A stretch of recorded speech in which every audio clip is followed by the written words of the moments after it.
district receives $38,000 more per teacher classroom than we do in state funding. Yes, we should pay our teachers everything we possibly can, but I ask you to define what is fair. Is fair what someone wants, or is fair what we can do? And that would be my question for everyone. It was unfortunate that the teachers didn't want to stay to hear my comments. I would happily say the same thing to them. When you're looking at all of this, you can't just look at one side of the picture. There's what we get and what we can spend. And if we were asked to spend more than we get, the state takes us over. You lose all control, all decision-making power.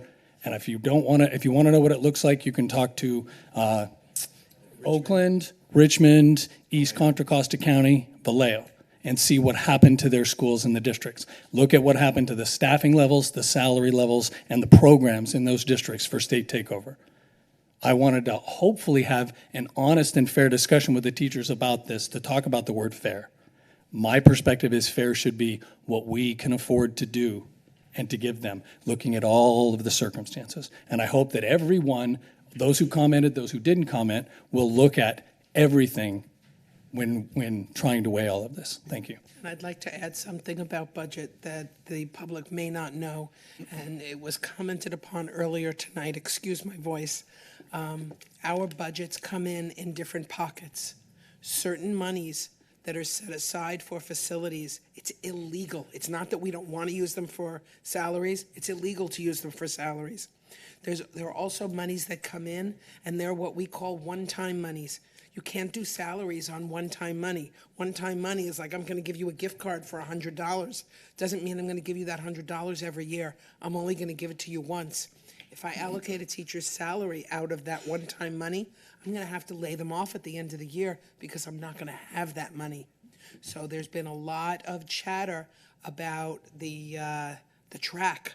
That's one-time money that we put aside. That's not ongoing money. So that can't be used for salaries unless we want to use that for a salary and then lay someone off, which would probably be worse. So just a little clarification. I have a clarifying question from district staff, if I may. I've heard a lot of comments about the $125,000 for the track, and I need to. And it was my understanding that it's for the track and the football field. Correct. Track and field. Correct. In fact, the lion's share of the money is for the field turf, which is the faux grass. So it's not. So the lion's share is the field. Correct. And if we had grass, we would need to maintain that as well. Correct. So it's not $125,000. It's not like we're spending $125,000 on a field that we wouldn't have to spend anything if we had grass field, right? Correct. There is. So if we wanted to provide soccer or football, we would have to maintain a field, grass or synthetic. Correct, and the costs for maintaining a natural grass field are pretty substantial. So we could do a study and give a net out of what that would look like annually. As a board member, I would be very interested to know what the incremental difference is. I don't know, but what it's less over the long term. And nobody yell at me. I'm saying I don't know the answer. I don't either.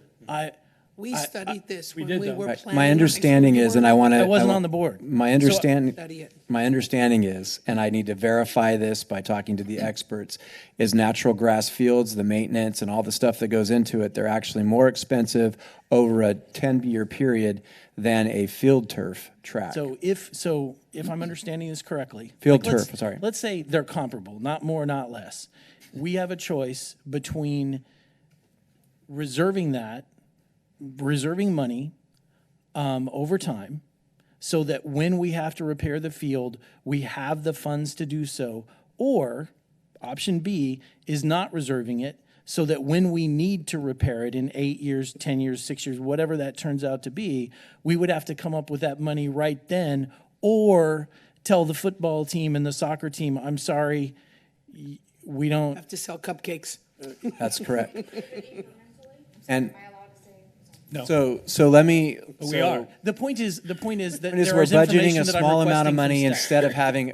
If we came forward and said we need to have $1 million+ to replace the field, redo the field, the track surface, and replace all of the field turf, we wouldn't have the money. That's just a fact. So the decision was made to budget a smaller amount of money annually, so when the need came, we would have the funds. That way, we would have no disruption. And a centerpiece program of any high school in any small town is high school football, high school, track and all that stuff happens. They're all very important sports. But the centerpiece of a community is in the fall. The community gathers around that. Our priority was, again, the programs for the kids. And again, it's not about taking money away from teachers. It's about when we need to replace it, we would be able to replace it. I know that the other 4 members of the board were here and around for the decision of natural, grass versus. But as a board member, I would be interested to see, that As a board member, I'd like it available to the public. So Can we have at a future meeting, get a presentation on that? Sure. And I would recommend not forgetting to include gopher abatement in the, in the in the yes, natural please. grass.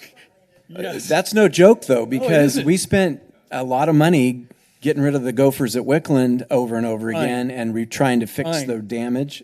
I mean, it's all. You also have an environmental issue with, water, we're in a drought. We don't have to water I would just like the study to say, because the important part here is to compare if we had the track field and the turf field or the grass field, what is the difference in cost? Because we would still have to put some money aside, whether it's, as Colin is saying, disband it's the either grass and it's like I say, it's PE, it's marching band, it's not just football, folks, and it's not just the track, folks. It's a whole lot of other issues that are going on that field, including our community. Our Mountain House football team, Junior Mustangs, rents that field. West Coast Soccer just rented that field.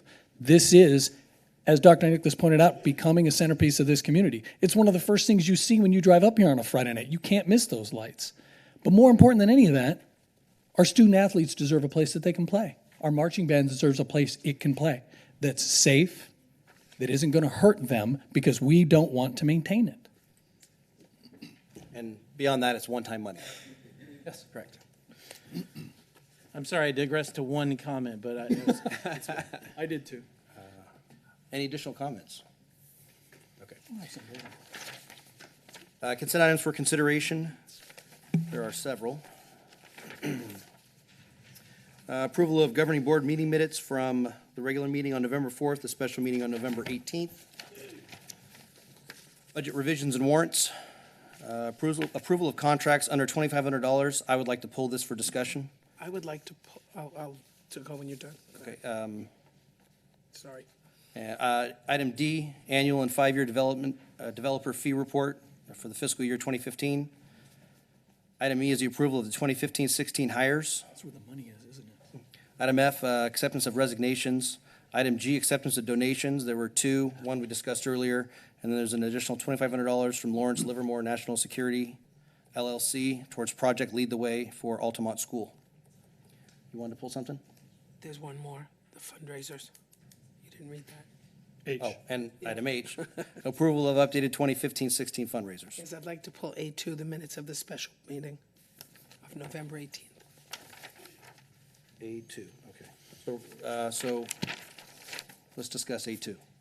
I just wanted to pull it because I am choosing to abstain from voting on that. Okay. Okay. Then I move that we approve the consent items with the 2 exceptions. Hold on a second. I think let's just do the discussion first, and then we can probably vote. Let's do it Okay, that way. all right.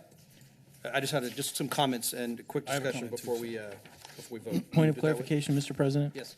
If I have a question that I don't think a separate vote would be, it's okay to just not pull it out and just ask about it, or is that the point of pulling it out? We can pull it for discussion right now. That's what I'm pulling these other items for. Is there something you would like to The discuss? developer fee, Report? yeah. Yeah, I wanted to talk about Item that too. D, Thank you. Has that already been pulled? I'm sorry, I was trying to find it. Okay. but it is now. I was just going to talk about it during this. So. Okay. So let's start with item D. I'm sorry, item C. That's first. Approval of contracts under $2,500. 25,000. $25,000. This is for School Services of California, Fiscal Budget Services, and hiring a district-recommended bond counsel services. Can we discuss this a little bit further? Sure. So a few months ago, I gave a presentation about our facilities needs, and the funding mechanisms that could go to fund those, or the lack thereof. We have a few things coming forward for consideration. The Hanson Village build-out of houses is going much faster than we anticipated. We have a DSA-approved Hanson school, meaning that the state has approved our plans. We have a CFD that will fund 75% of building that school, but the state matching funds that would go with it don't exist. The governor blocked a 2014 state construction bond. That's one matter under consideration that is tied to this item. Number two, we have 4 major projects at the high school. We're calling Phase 3. Vocational Ed or CTE building, library or media commons, a theater for 524 seats, an aquatic center, and some ancillary projects like tennis courts and things like that. We have no funding mechanism for that. The state matching funds that were applied to that have already been used to build out the first 2 phases, and the developers have told us no to our request to fund more buildings. So we're on our own on that one. Thirdly, we have 2 preschools to build. They cost approximately $1.5 million apiece, one at Altamont and one at the new Hanson site. All of these projects have to be funded. We've gone to every resource, state construction bonds, we've gone to the developers, we've gone to every place we can go. It's at this point in time we need to have a conversation about a community-wide general obligation bond. The consulting services would be someone who would assist us in that process.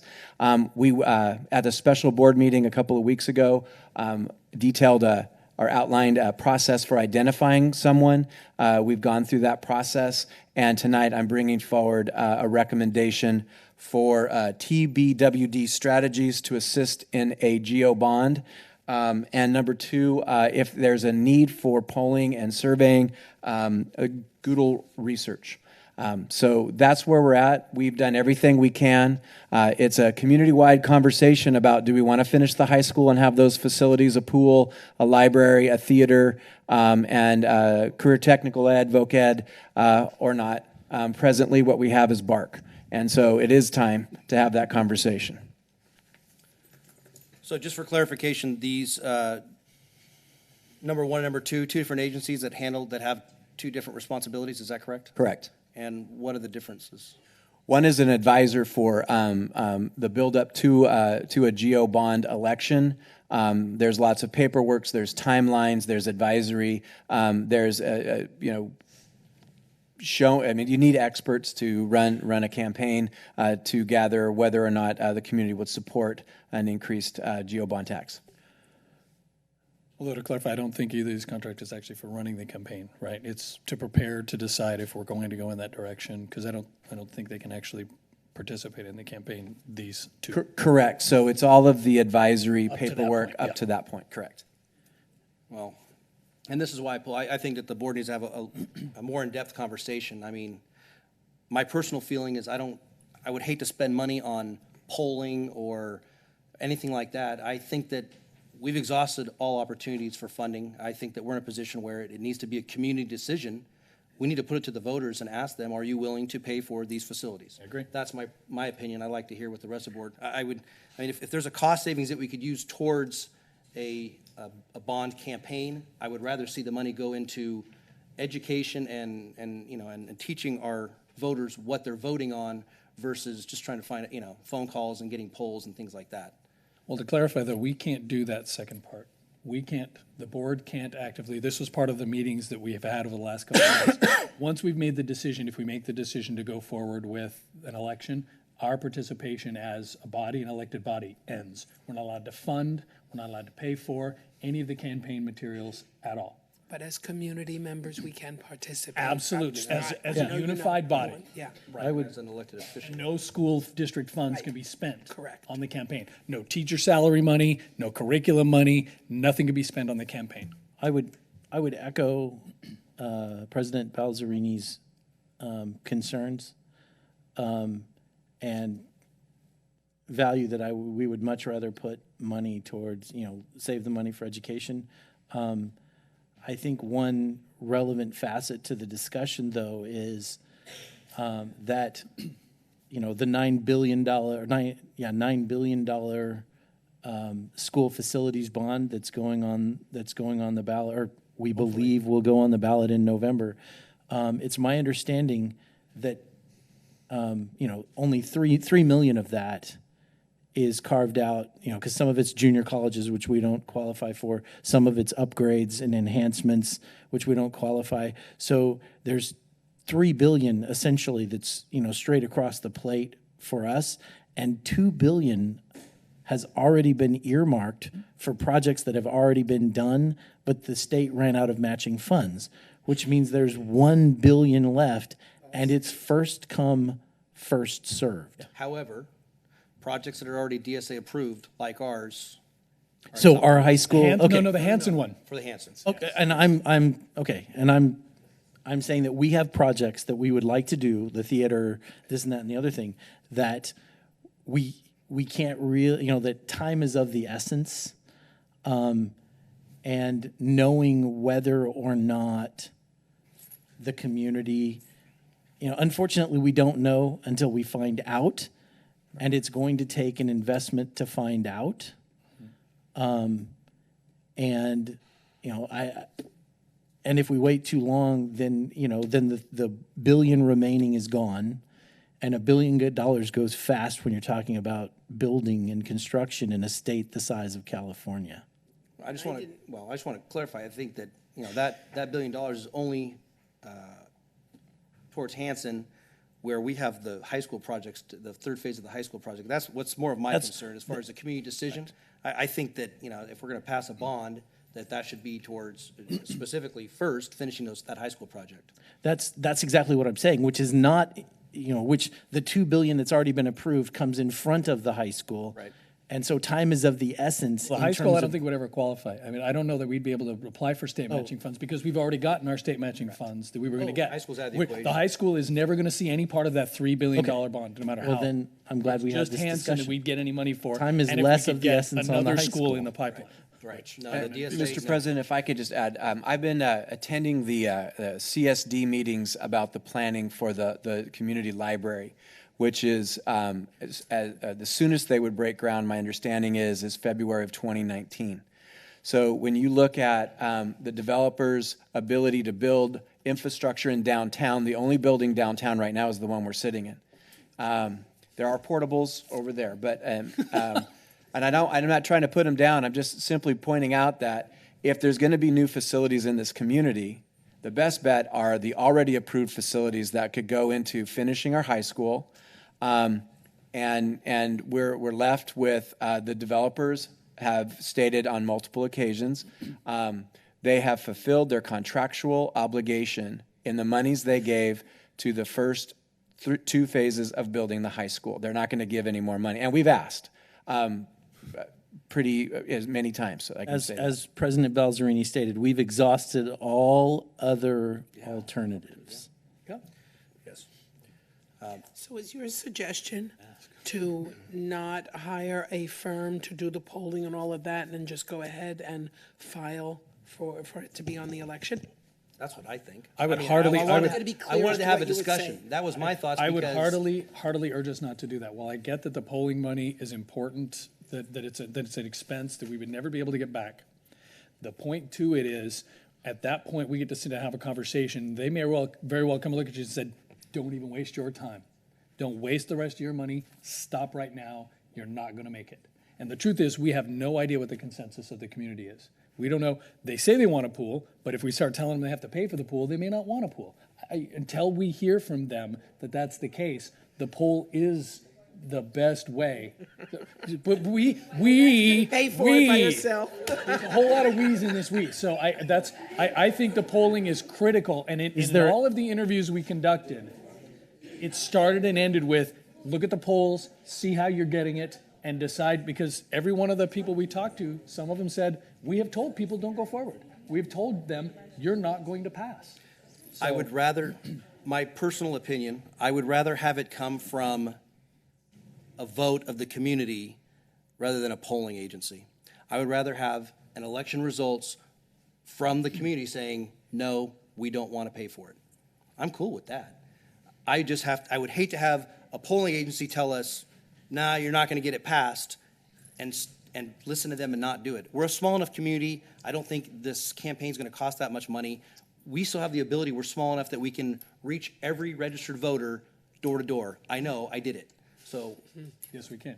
I just don't, I think we're small, I think we should move forward on a vote. That's my opinion. I believe that the money for the advisory and the polling and such is money well spent, because I think Okay. they know how to run bond elections, and I think they'll be helpful to us Refresh my, in ways that we can't do. Okay. refresh my memory, the polling, specifically the polling component, what's the estimate of that? I believe there were two options, one around 21,000 and a more extensive one that was closer to 24 or 5. So, and again, this would come out of mandated one-time grant money, not LCFF. It wouldn't come, nothing out of LCFF would touch it. It's a state fund for one-time purchases. And I just, in all of the interviews we've conducted over the last 2 days, the benefit to the polling beyond just whether we should move forward, I think, is a critical piece to this whole thing. When we sat down, it was explained to us that the polling wasn't just deciding to go forward. It was, how do you approach it? How do you get your stakeholders involved? Who are the stakeholders? It helps them identify those people as well. It was more than just, do you want to pool or don't want to pool? And I just, in everything we were talking about, it was the one expense I actually thought was the most important for us to get, because it gave us because again, they may say, no, the hill is too big to climb, and they said, and clients still come back and say, do it anyway. And we may still decide to do that. But then it says, okay, then here's the path to take to try to get up that hill. And that's the second piece to it I think we're really going to need. Okay. Sharon? I'm kind of torn, because I heard what you said, and I think this is a small community, and getting the word out people to people, that's why we're in that house. But I've also worked with these polling companies and found their information to be very useful. On the other hand, bonds last year, they all passed. But then on the other hand, my neighbors are right now, we all just got our tax bills, and they're all complaining. Yep. So I'm really torn on this one. And it was that was one of the reasons that I kept saying we needed the polling, because I asked every single one of them, do you know what our current tax base is at? Yeah. And most of them didn't know. When I said it, they went, Yeah. And I think there will be plenty of opportunity for door-to-door, regardless of. absolutely. Yeah, and these companies are, having worked with them in previous districts, they're pretty good at how to frame the questions, so it doesn't come off as a phone call, will you give the schools more money? You know? Yeah. If this, then that, and they're pretty good at it. So maybe it is worthwhile, considering all those factors. Well, this is uncharted water for all of us, I think, well, for Yeah. most of us. So, yeah, I'm, okay. I want to mirror something back to Dr. Nicholas and make sure I understood, and I apologize that I don't know. But after the public comment, you can forgive my wanting to make sure. Did you just say that the money that we would use is one-time money and it is not available for ongoing expenses like teacher salary? That is correct. Okay. One-time money. Explain what mandated cost is, or would you like to? State provided I don't a- know if Mr. Clements has any experience in that. Right, and it's included in the first interim. The state provided a one-time allotment to be used for one-time purchases. Could use it for technology, curriculum, so we have already begun using some of that money to use towards those purposes. Also, the two recent coordinators will also be their temporary positions. Those are also being used with that money. It's one-time money. Mandated costs, there are certain activities that are required by the education code. They pay us back for that at like 0.01%. And about 5 years behind schedule. Yeah, I'm 5 years behind schedule. I understand. I couldn't have told you the jargon behind it, but I understood the concept. Okay. I just wanted to make sure this was part of that. So I guess just to last thing I can add is in my budget presentation, I talked about the pressures of the unique natures of this community. There are pressures to build the greatest programs ever for kids. We are going to have a full senior class at the high school, so we'll be probably 4,500 kids next year, K-12. We have a full-blown varsity sports program. We have an arts program, music, dance, theater. All that stuff is yet to be built. So the pressure is to build great programs for kids. We have to constantly plan for new schools, which are very expensive to open, Hanson being the number 7th school in this district, and that's going to be built soon. And then we have to take care of our staff and our employees and their personal and professional needs. So most districts aren't growing at the rate that we are. Most districts aren't going from K-8 to K-12. So all of these decisions are important. We have to keep in mind is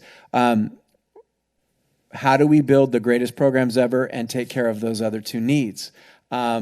So getting assisted this, and if we know we're going to have the facilities to build those programs, that's the really huge next step. The next thing I would say is that,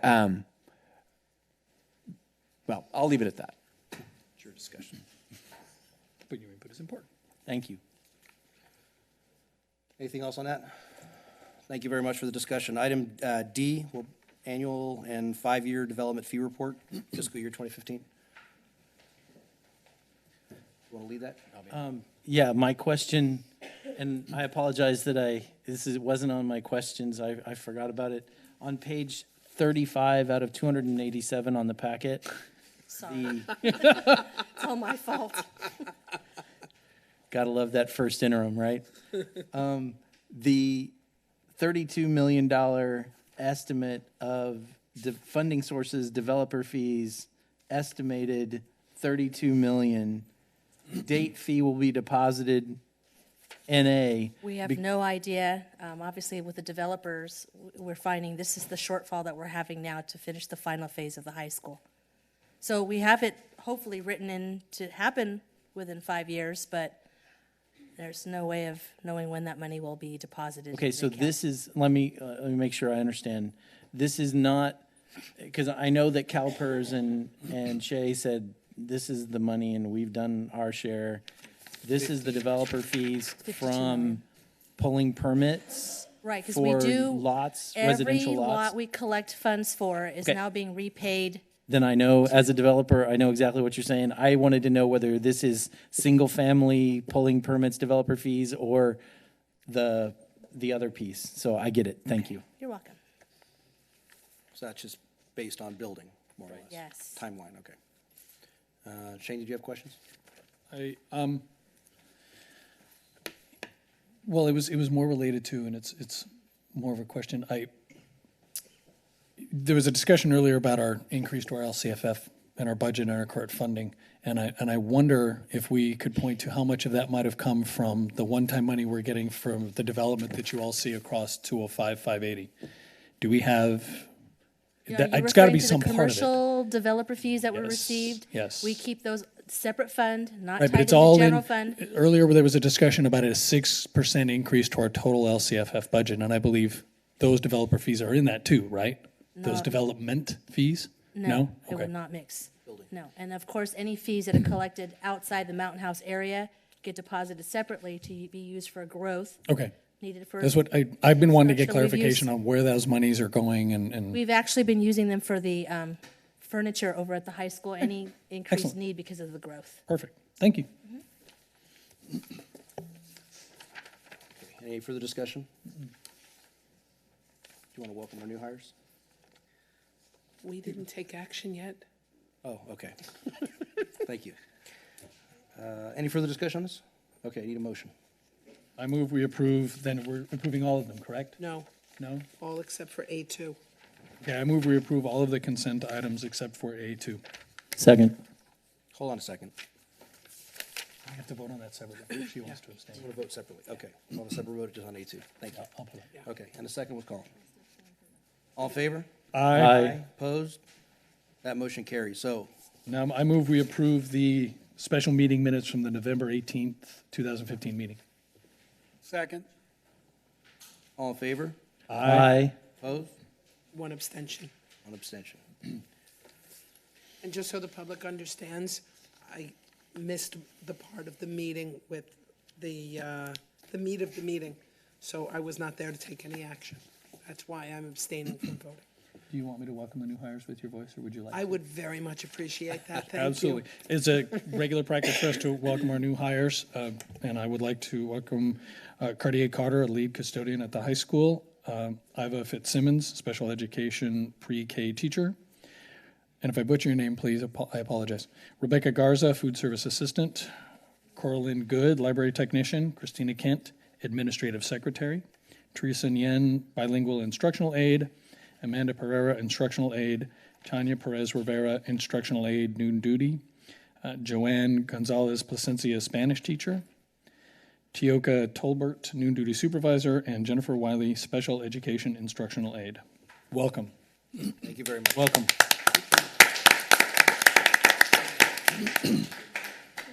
District administrative reports, item A, superintendent's report. So I have a few items I'd like to cover, and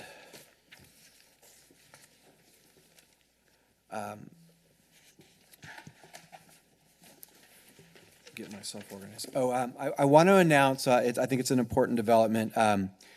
December 17th, the district and LTA will be meeting in what's called a pre-hearing settlement conference. That's going to be supported by School Services of California and some people from California Teachers Association in the effort to settle the one area that we're in disagreement right now in our negotiations. There were a couple of pieces of information that were stated a couple of times that I need to correct the record on, so the community and the board is very clear. Number one, there were 8 issues that we began negotiating. 7 of those have been agreed upon. Some language in the contract, stipend increases, things like that. That's long since been settled. It really comes down to salary and benefits or total compensation package. The term that 3% was the raise that the district offered is a factual inaccuracy. So I will tell you what we'll be negotiating and talking about at the pre-hearing settlement conference. The district has offered the teachers a 2-year deal, 3% on the salary schedule and 0.5 for health benefits. 0.5 is the equivalent of $600 increase on the benefits. In the second year, which is next school year, 4%. The teachers have requested a 1-year, this year, increase in salary of 9% and a health benefits insurance increase of $1,038. Though that is the only issue that we are not in agreement, and that is the issue and the facts that are related to the difference between what the teachers are asking and what the district is offering. Second, did you have a question, sir? You did the lean, so I... Sorry. So the request from the LTA is not, because the offer on the table is 3 and 0.5% on the bennies, and then 4% next year. That's 2 years. Correct. And the LTA's is 9 and 0. 9 and 1,000 and no, Next year. They're leaving next 1 year. year. There's open. it's 1 year, 9%, 1,038. Actually, we'd start talking in about now. Yeah, For next year, just to clarify. I actually knew that. I just wanted it on the record. Understood. So on the good news front, again, congratulations to the entire community. Last weekend, we got to go and collect our Golden Bell Award from the California School Boards Association. Mr. Pombo and I got the great pleasure of walking across the stage with some very important people in the California School Boards Association and collect our Golden Bell, which is featured on the shelves as you walk in the district office. But also we had a secondary award, which I think only 6 districts in the state received, which was a $1,000 donation from the business affiliates with California School Boards Association for our work here in our district. That money will be going into our district foundation. We have a big, giant, one of those fancy placard checks, and we'll be bringing forward officially the $1,000 for board approval next month. I was wondering what that was. Thirdly, I wanted to give an update. The board had a special board meeting on October 14th as a workshop to discuss some of the issues in our district. And I wanted to give a brief overview of what's been going on since then, and there'll be a presentation at the next meeting. There have been 3 webisodes and 4 parent math nights, Common Core related, over the last 5 weeks. I want to thank the Ed Services team and our principals and assistant principals who were the leaders. So it was a pretty nice way to reach out to the community with our principals and our assistant principals presenting the information supported by Ed Services. We had approximately 70 parents total from the events. We intend to do more, but what we're trying to do is kind of address some of the issues of concern from back in October. I also want to say that we had our first curriculum meeting that was on the 7th. And we are gonna we postponed it. There was only 5 teachers in attendance and about 10 or 12 administrators there, and we thought we probably needed to move that into January, do it again about the curriculum committees in our effort to look at whether or not to purchase curriculum and the like. So that's the Ed Service District and our school administration's follow through since that workshop. Do we have a date for the next?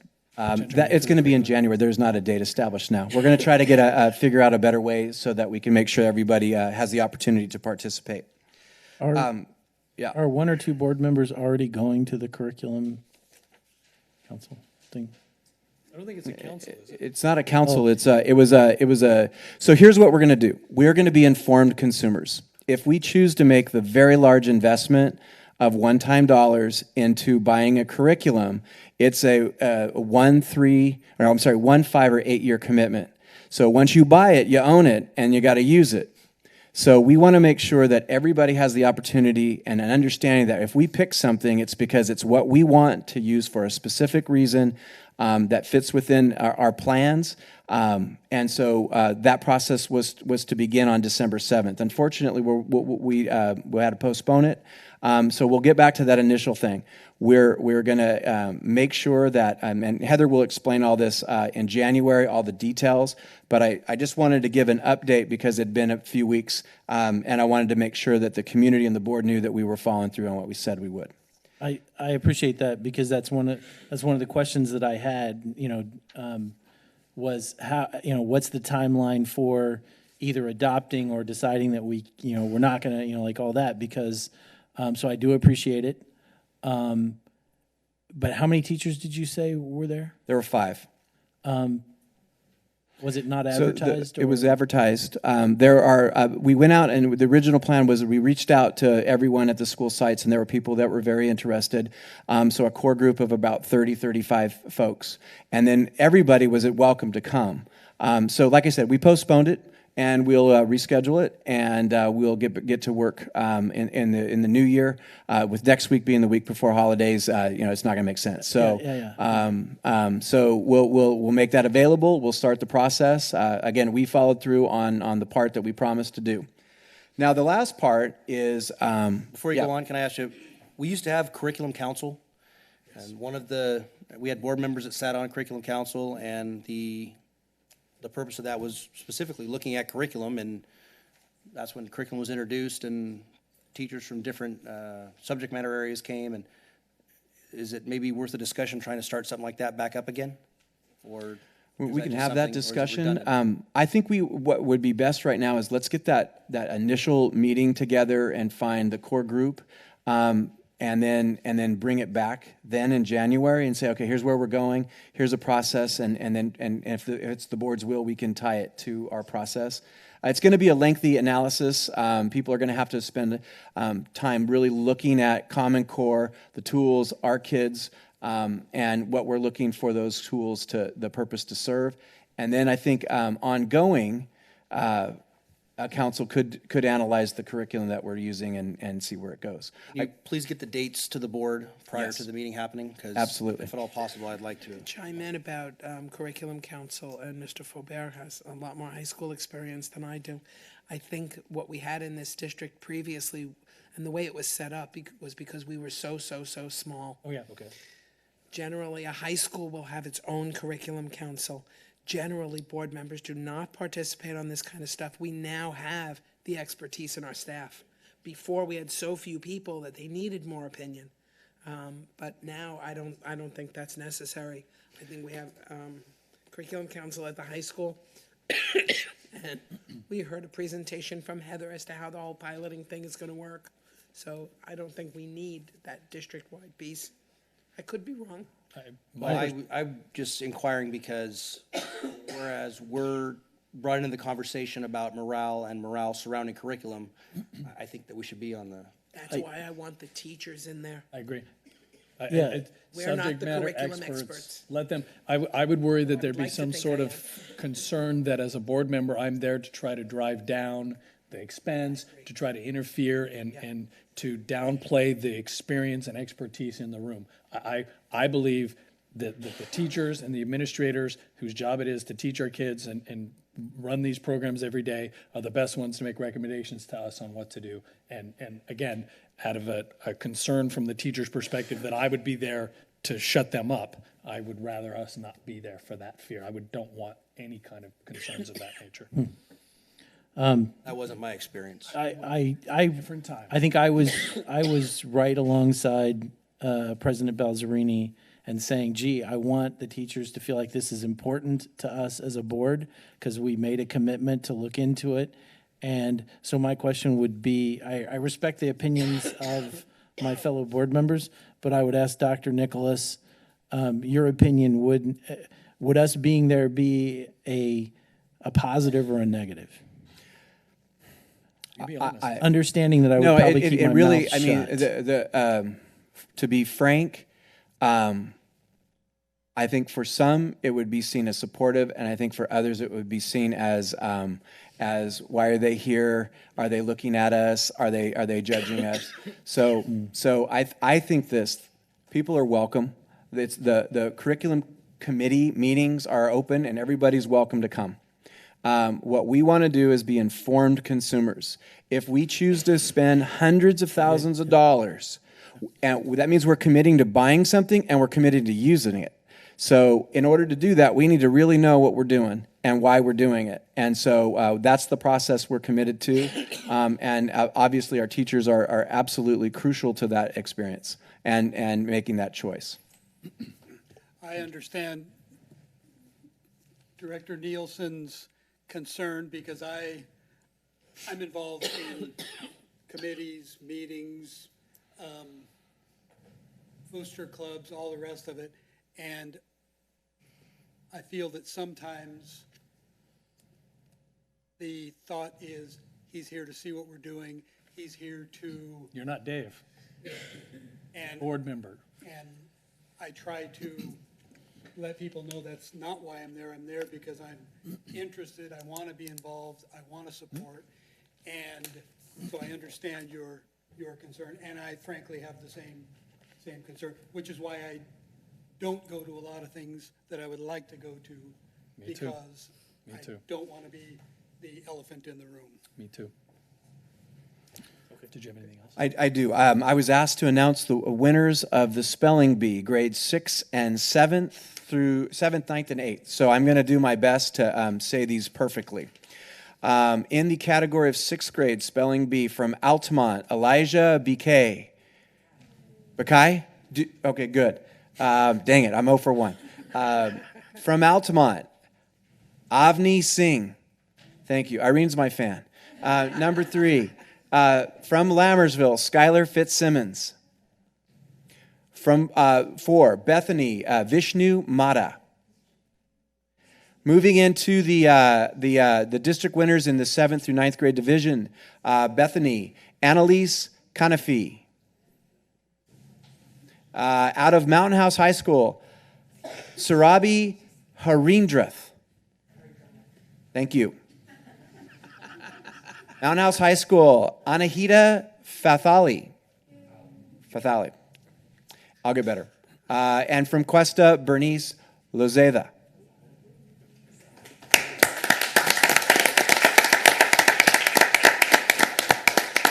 And finally, if I may, and I apologize, this is long. It was said tonight that I smirk and laugh at teachers. That could be nothing farther from the truth. I'm the son of 3 teachers, and my 17-year-old daughter is going to be a teacher, and I was a teacher. So whatever misperception that is, I'll work harder at not doing whatever that was perceived to be. But I love teachers. I was raised by them, and I'm raising one now. Thank you. Mr. President, do you mind, I'd like to ask your indulgence, could we go ahead and move up item 13A to allow these high school students to speak now and You read go my home? mind. Not that we don't enjoy having you here. Not that we don't Unless the enjoy board having you objects. No objection. Actually, no, I'm just kidding. Item 13A. That's pretty far down the agenda. here. Mr. Forbert, right? 13A. This is under the information discussion items, item A, Mount House High School senior off-campus lunch. I like having seniors. Okay, quite some time ago, probably 3 months ago, a couple of very adventurous and responsible seniors came to me and asked me why we have a closed campus. And I said, well, when we opened the high school, actually, I think it was when we were in the design phase, when I was still on the board, we were discussing, should we do off-campus lunch or not? And the initial decision was, you know what, let's wait till we have seniors and see if they have an interest and see if they can participate in the political process and make some sort of presentation. I didn't say anything to the seniors. They came to me, and I was somewhat impressed with, after I said, well, that's going to be up to you if you want to make some sort of proposal to me, and then I will put it up the chain of command, and we'll see what happens. And so here we are today. Really what I'm presenting to you today is a plan that the seniors brought to me, and then I'll let you know what my recommendation was up the chain and why it's here in front of you today. So, and you'll notice that I put potential a senior student earned privilege. So the current district status, the board policy states that students shall not leave school grounds at any time during the school day without written permission of their parents, guardians, and school authorities. These kids knew that, and so they had to design a potential practice that followed the policy of the district, because I told them that changing district policy is a lot harder than just changing, the practices that we have. So during high school development, off-campus lunch was discussed as a possibility. The recommendation at the time was to have closed campus and keep options open as we added older students. And then the senior class representatives, like I said, came forward inquiring about off-campus lunch. And I said to them they need to put together a common sense proposal that would be consistent with district policy. And they came up with the proposal that you're going to see here. The reason you'll notice there, the reason I'm presenting it before the board as an information item is because I did feel comfortable as the site principal with the very detailed proposals that the seniors came up with. So they worked together. All of the senior class students are in one advisory class. It's a large advisory. Oh, and your teacher left already, darn it. Margaret Drummond is their advisory teacher. There's how many of you now? 48 students. So we're all 48 of our first graduating class. And so quite a few of them are here tonight. They looked at the board policy to make sure the proposed procedure stayed in compliance with policy. It was presented to me, and there's continued follow-up to inquire about their proposal from the students. They keep coming to me on a weekly basis. Is it there yet? So the main components of their off-campus plan that I believe you have a copy of in the packet. So I'm just going to go through the main ideas. First of all, it has to be academically successful students, which means they are not assigned to a success period. To be assigned to a success period, that means that half hour of your hour-long lunch would be taken up by an intervention success period. And so they have to have an hour-long lunch in order to qualify for off-campus lunch. They have to check in and out each time they leave and return to campus. Parents have to sign a written consent form before they are able to start leaving campus. And as part of that, when the consent form comes into the office, an administrator will call home to verify that that signature is, in fact, a parent signature. They have to be a senior, obviously. Where's the trust? Trust and verify. Absolutely. Behavior expectations of the students, overall attendance, returning from lunch on time, and consequences for students. I have to tell you, when I told them to come up with the plan, they were way meaner than I would have been. Like, if you're late once, then you get your privilege taken away for a week. And if you're late twice, you get it taken away for a month. And the third time, that's it. So my site level recommendation to the board is to consider this. And as you consider the procedural change for seniors, the high school is in support of their proposed plan and will develop forms and paperwork needed that go along that to manage the off-campus program if it's approved. With the advent of the hour-long lunch for students who are not in success period, the proximity of our campus to lunch possibilities has become less of a concern. While it is a bit of a concern, there are a few places that are close enough that students can get to and back within an hour's time. And if you count passing periods, it's a little over an hour. It's like an hour and 7 minutes altogether. So giving this responsibility, I believe, and earned privilege to students in good standing can be a motivating factor for students throughout the school year. So that is the site level recommendation, and I know that there are a bunch of students who have probably filled out comment cards, but do you have any questions for me as an administrator before? I do. Okay. When I read the proposal, I did wonder what your feedback would, and I know it's your recommendation, right, to approve this or strongly consider it. The ministerial impact on the office staff of monitoring, because the reality is they've been gone. They were late once. Somebody's got to. If we're going to follow the policy, somebody has to monitor that, right? Right. So your honest assessment of the impact on the ministerial impact on staff. So I can tell you of my own experience, and I was in Pleasanton before I was here, and I was at a school of 2,600 students that had a similar policy. 2,600 students, and we had 650 or 700 seniors, and they only had a half hour lunch. Of course, Amador's in downtown Pleasanton, but it was. The attendance office would check kids in and out. We've moved our attendance secretary into the attendance office. It's a little bit more streamlined. Kids could come in, and there could be a pretty simple sign-out process for students and a sign-in process. It wouldn't be that big of a deal. Okay. Mm-hmm. And it would be up to the classroom teacher after lunch to note if somebody was really late to class. Yes, absolutely. Well, they have to sign in. Signing They have in, to sign okay. back. So in if at they the sign office. back in, our attendance secretary is sitting in the office, and they have to come through They and would- show their face. sign-in form it goes away, and Yeah, they got to check in. exactly. It goes away when they're late, and then they actually have to physically check in with a person. So And I'll just be honest, I would love to see that we have that problem, because that means we have that many seniors who are academically excelling enough to not be in that additional period of improvement, success period, that we have. To have that problem means our kids are succeeding. So I would love to see the school secretary come back to you and say, wait a minute, no, there's way too much, I need another attendance secretary, because then all our kids are doing great in class, so. So, Just a guesstimate of percentage of seniors who would currently qualify for this. I think the majority of our seniors are C's and above. We are on our seniors right now. They all want to graduate. They all want to be part of the first graduating class. The last conversation I had at progress report time, I think that there were 3 seniors who had D's or F's out of the entire group. great. So moving forward, if we do this, and I am inclined to say absolutely. I remember going off campus.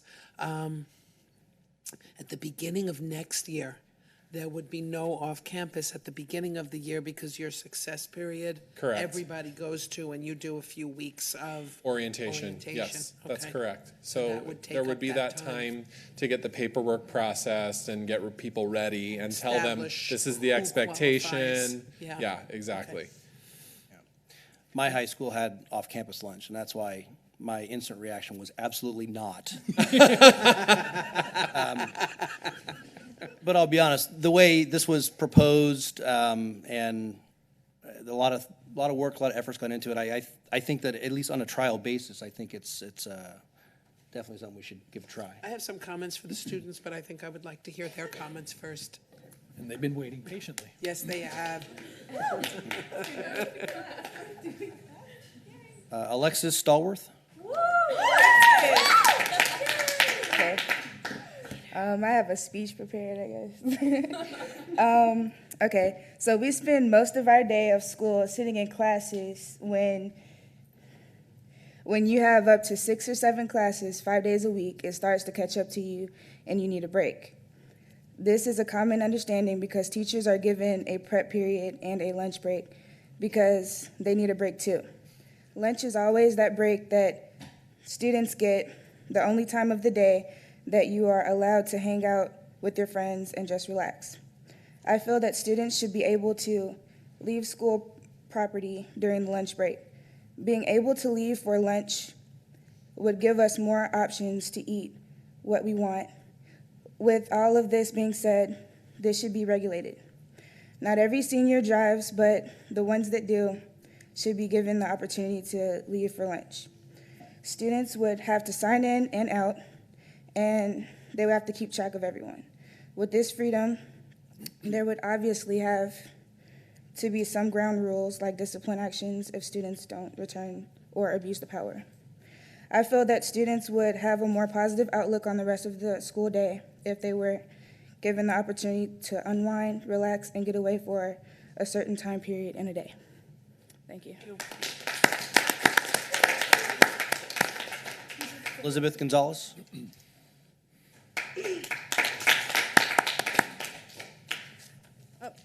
Okay, so I have it on my notepad.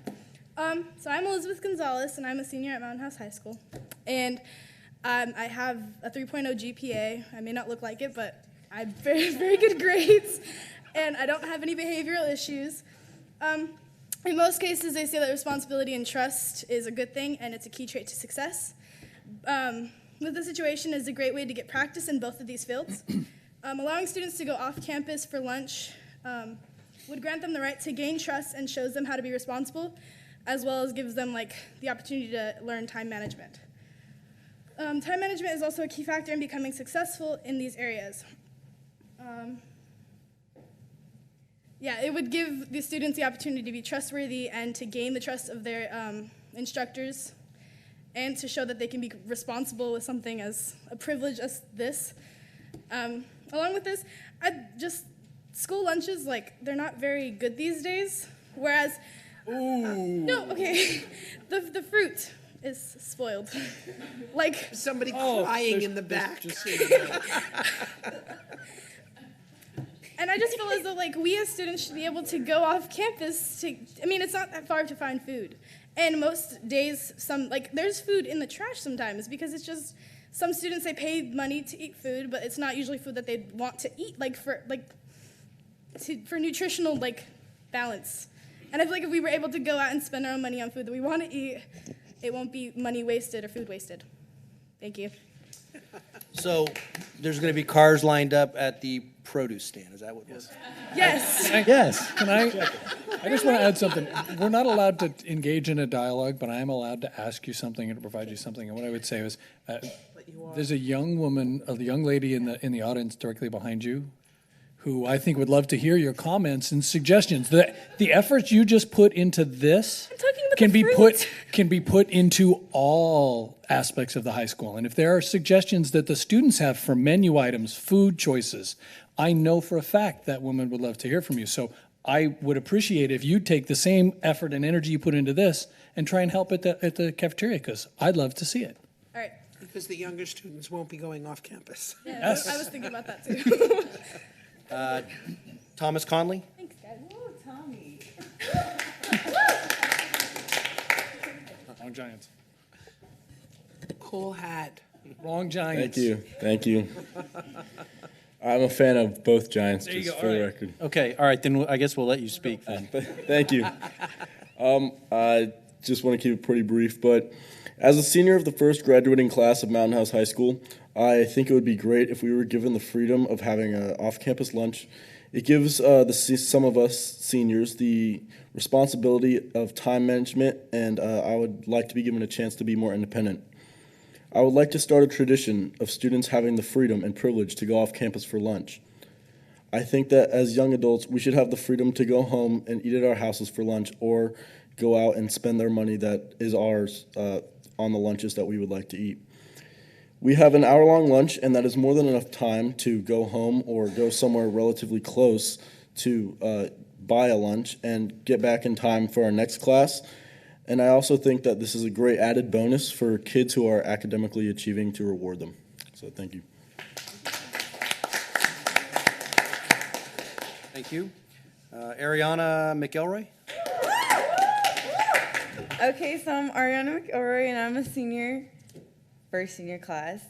And as a current senior at Mountain House High School, I feel the idea of off-campus lunch would be a wonderful idea to consider. It rewards the upperclassmen for not only their excellent behavior, but gives them a sense of responsibility. The requirements for receiving this is the current senior must not have a success period, as well as a valid driver's license, an off-campus sticker to monitor who goes on and off, and a parent consent form. The parent consent form covers that their child is allowed to go home for lunch, as well as covering any incidentals, like if a student gets in a car accident. That wouldn't be, you guys wouldn't be reliable for that, so the board and the school can get sued. I know some parents may disagree with allowing their child to leave, but it's their decision whether or not they would like to sign the form. The restrictions that follow this idea is no lowerclassmen are allowed to be taken off. The student must be on track to graduate. The student can only leave campus within the first 15 minutes. With these restrictions, the seniors will work hard during the year so this reward can be obtained. As the first senior class, we want to be able to earn the staff's trust. This gives us some time to make good choices and become independent. We as a senior class devised this plan for off-campus lunch as a whole. We came together and took the time to come up with the possible requirements and punishments. So please do us a huge favor and make it happen. Nice job. Thank you for your comments. Destiny Harris. Hello. Yeah, Old school. I just want to say go old school. Thank you very much, by the way, for bringing up note cards. Yes, absolutely. okay. All right. So, yeah, I wrote note cards. When you are a senior, that means that you have had 3 full years of relationships, drama, sports, teachers, extremely long homework assignments, and long nights writing essays that deserve A's because you procrastinated and waited until the last second to do something you had 2 weeks to prepare for. In those 3 years of high school, you learn things about yourself. You learn what you like, what you don't like. You learn how to learn. You learn how to become a mature adult. Of course, some seniors still do not know how to be mature and responsible, but there are some of us that are mature and responsible, and in order to gain and keep off-campus lunch, you have to be mature and responsible. In order to have and to keep this, you have to do certain things like passing all of your classes or have a license or get a parent consent form, and most importantly, have self-control. To have and to keep off-campus lunch is not an easy thing to do. It is something that we will have to work for constantly. It means that we will have to be rewarded. It would be rewarded to those who deserve it. And after 3 years of long homework, not so nice teachers, relationships, and drama, we do deserve it. This is something that we are pushing so hard for because we deserve it. And if you give us the opportunity to show our gratitude to you, we will not let you down. There are punishments to violating the rules, and they will be enforced, Mr. Faubert. But if we are going to show you how much we deserve this, how much we all want this, how hard we will strive to keep this, you have to give us the opportunity to prove it to you. So let us show you and give us the amazing opportunity to have off-campus lunch. Thank you.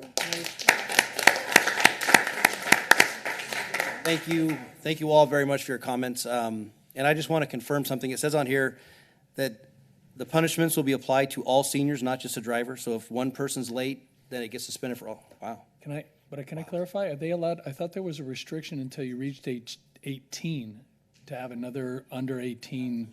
1 year. Is it just 1 year? Is that what it is? Okay, I couldn't remember the restriction. Okay. That was actually one of my comments. I was going to ask that in the restrictions, that we add a line that all new driver restrictions be abided by. Of course, it's the law, we have to, but I think it would be productive for us to have that in our regulations as well.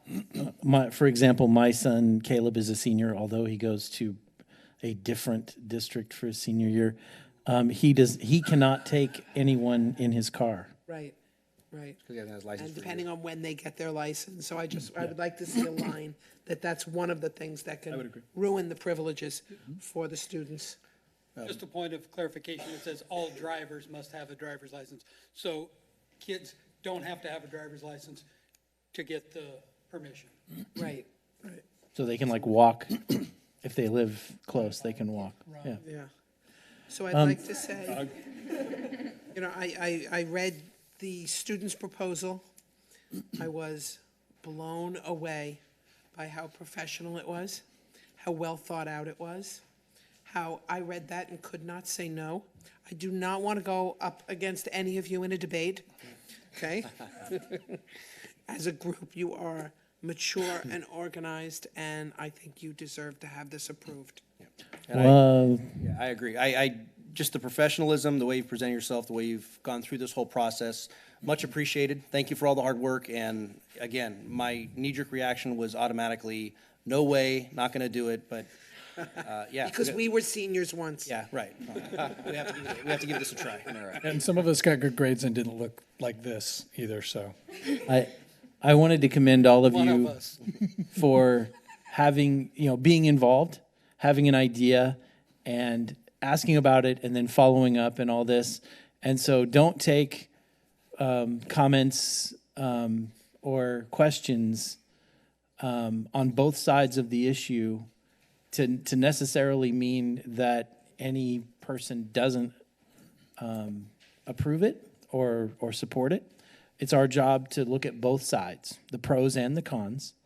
And I do have questions as to what the impact of this will be on the cafeteria. And I was wondering if it would be appropriate to ask Bernie Hill, the Director of Food Services, to kind of speak to that issue. No, you actually have to ask the superintendent. Yeah. I think an open dialogue is a good thing. If she's prepared to talk about produce. And I don't know what she's going to say. She might say, absolutely, get him out of here. I don't know. Talk about my rotten produce. It's all good. We're fine, honey. Thank you. I appreciate just a few minutes. I knew this discussion was going to come. We all knew this was going to happen. I'm going to be the Grinch for a minute, so don't hate me. Don't stop coming to my cafeteria. But first, let me say that I'm a huge proponent of allowing students to grow and be given responsibility as they are restricted within their parents' homes. I did this with my daughter. She did go to a high school that had a closed campus, and she's still a responsible kid, so it's not saying that you're not responsible if you're not able to do this. But there are some issues that I would like you to consider.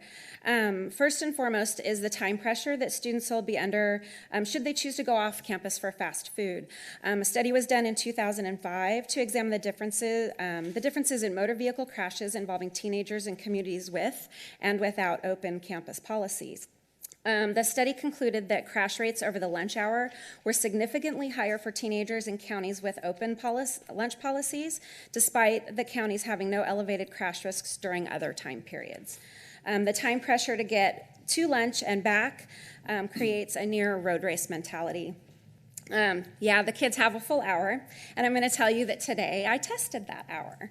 So I went to the C building, I walked over through the office, I acted like I was signing out, I walked to my vehicle, and I drove out to Panda Express, which is in an area where most of the kids would probably go.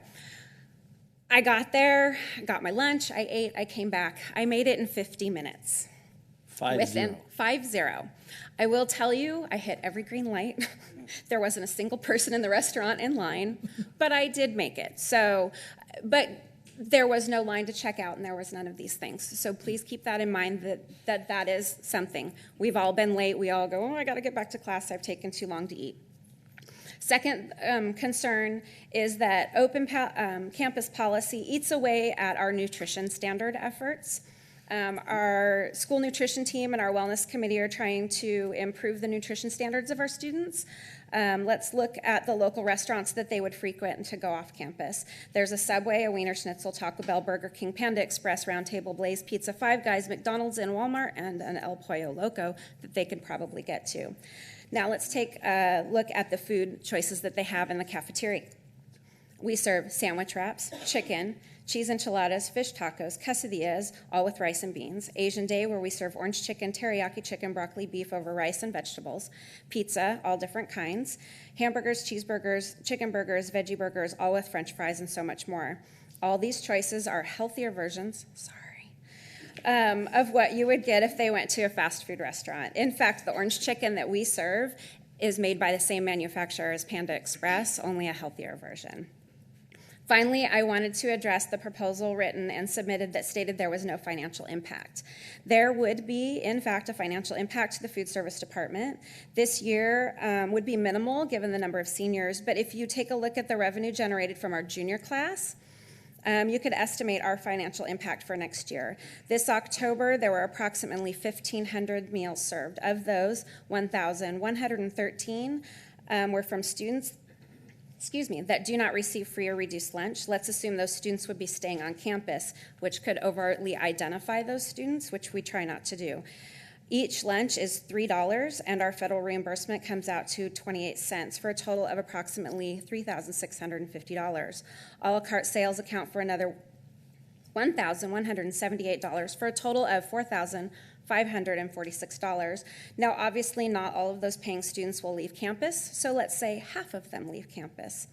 That is $2,273 in 1 month. There are 9 full months in the school year. That comes out to $20,000, $457 of lost revenue. One final note, as a board, you created this beautiful kitchen and this wonderful campus. So let me make good food. I pledge to work more closely with the students, I promise, to find out what else might satisfy their picky teenage taste buds. Thanks for your time. Thank you very much. Please don't be sorry. Can I talk to you? I appreciate the presentation, and I did think of some of those things also. However, I don't know, we got to give this a try. That's what I want to explain to the young lady has her hand up. Unfortunately, we already had your opportunity to speak. We can't, by the rules we have, can't have you come back up again. I just want to add 2 things. First, I agree with the rest of the board that what was done here is something that you would expect to see from professionals, from folks who consider not just what I want, but what happens when I don't do what I'm supposed to do. And more than that, more than anything else, my daughter is currently in the leadership class over at Wickland. And I keep telling her, if you want things to change, follow the process. Talk to your principal. Talk to them about what you want.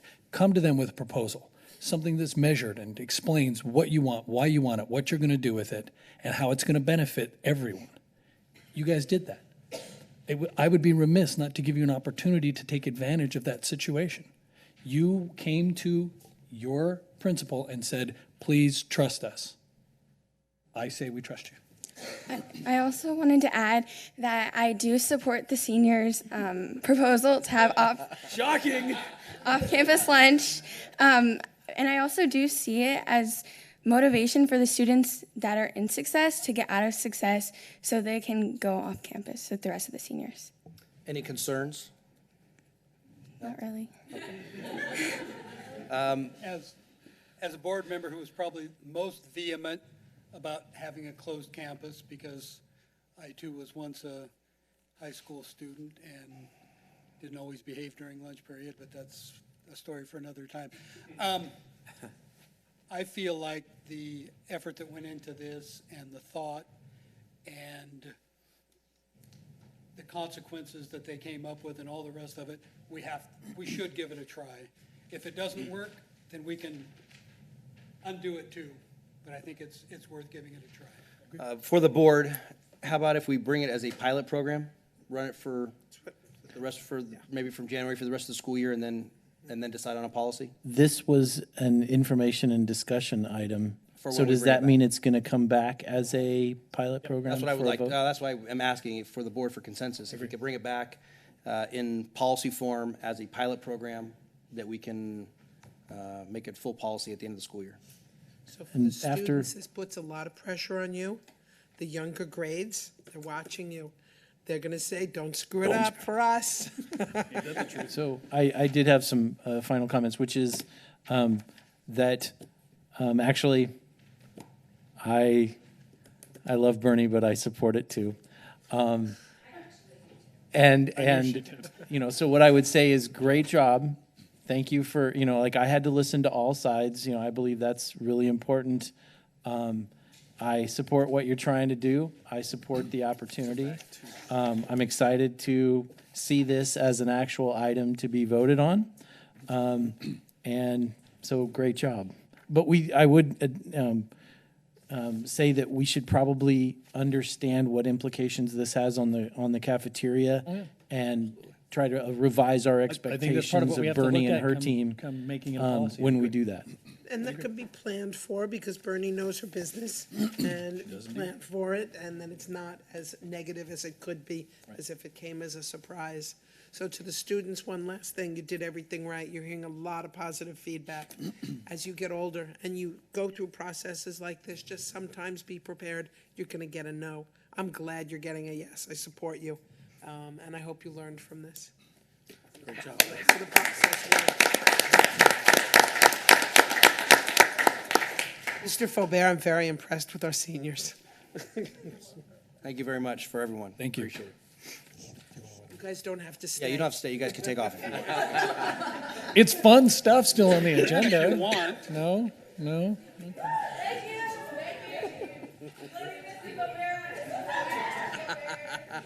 All right. You're a rock star, Ben. Okay, that's what it's all about, you guys. Hey, no, you know what? They're awesome. District Administrative Reports, item B is the district enrollment report. I'm proud to announce that we are currently, our enrollment is 4,090. Wow. Item C, October 2015 cafeteria financial statement. I am so proud of Bernie Hill. I did want to comment, there were some invoices that were not included in this total, but it's still the highest this time of year as far as the revenues exceeding the expenses. So Bernie Hill now prepares these financial reports. It used to be in the business office, and this year she's taken them over, and she's doing them very well. Thank you. Thank you, Bernie. Great job, Bernie. Very proud of her. Item D, district maintenance and operations report. Okay, I have a few items. We're still dealing with the issues of the Altamont flooring. The company wants to come in and just perform about 1,000 square yards, which is only 25% during the winter break. But they're also requesting that instead of doing that, if they could just do all of the floors next summer. So I'm going to work with Mr. Nolan to see.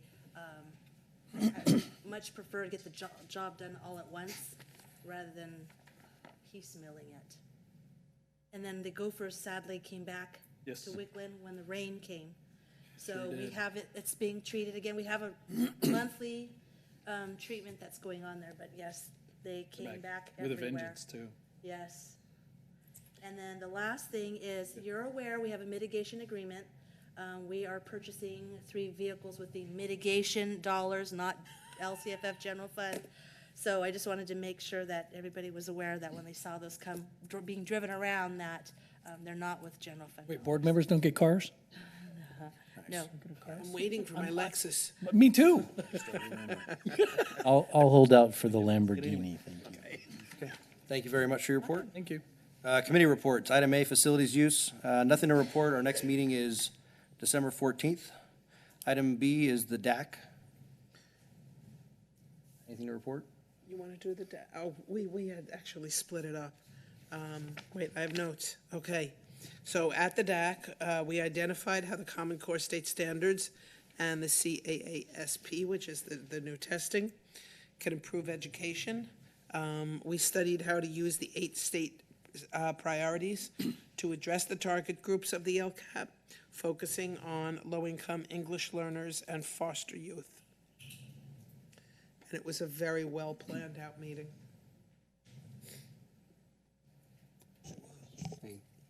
Okay. DLAC. You want to do that so I can stop talking? Sure. I lost my notes. We did have a DLAC meeting since our last board meeting. What I would say, it was very well organized, and it was attended very well by the people in the community.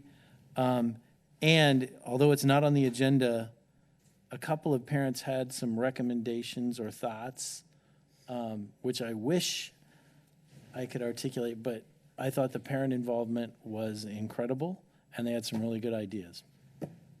Mr. Seamus is doing a great job organizing that. Yes. Well, and I just would like to thank the administrators because the word was out. Oh, yeah. Lots of emails, lots of phone calls, and that was the goal. So thank you very much for taking the time to do that.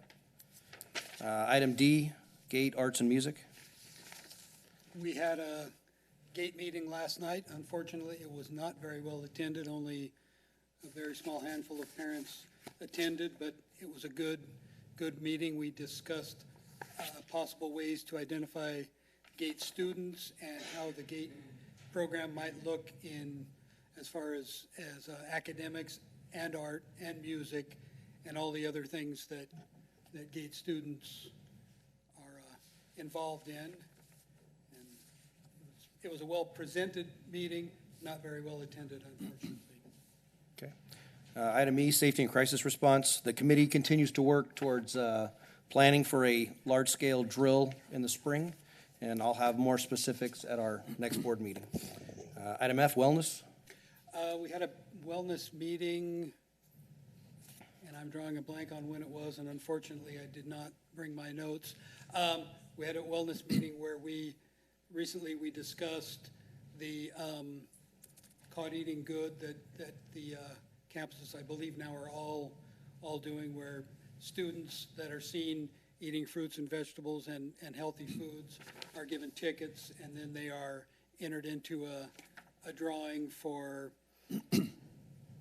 being able to cut in line in the cafeteria, or I believe there are also free meals that are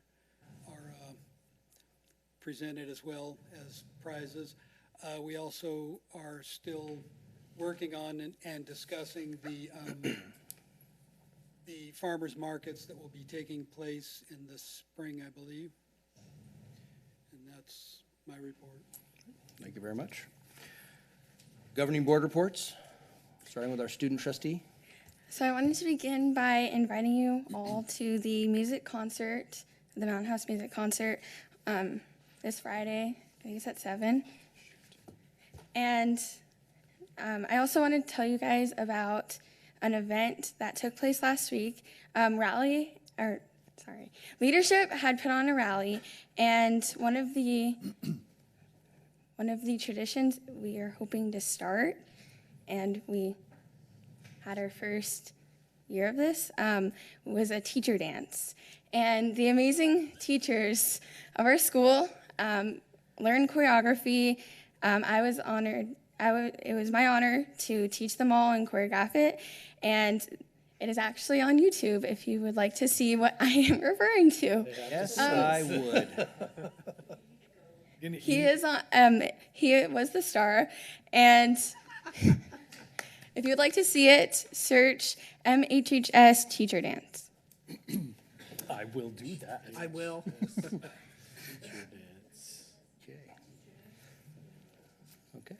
Internet sensation.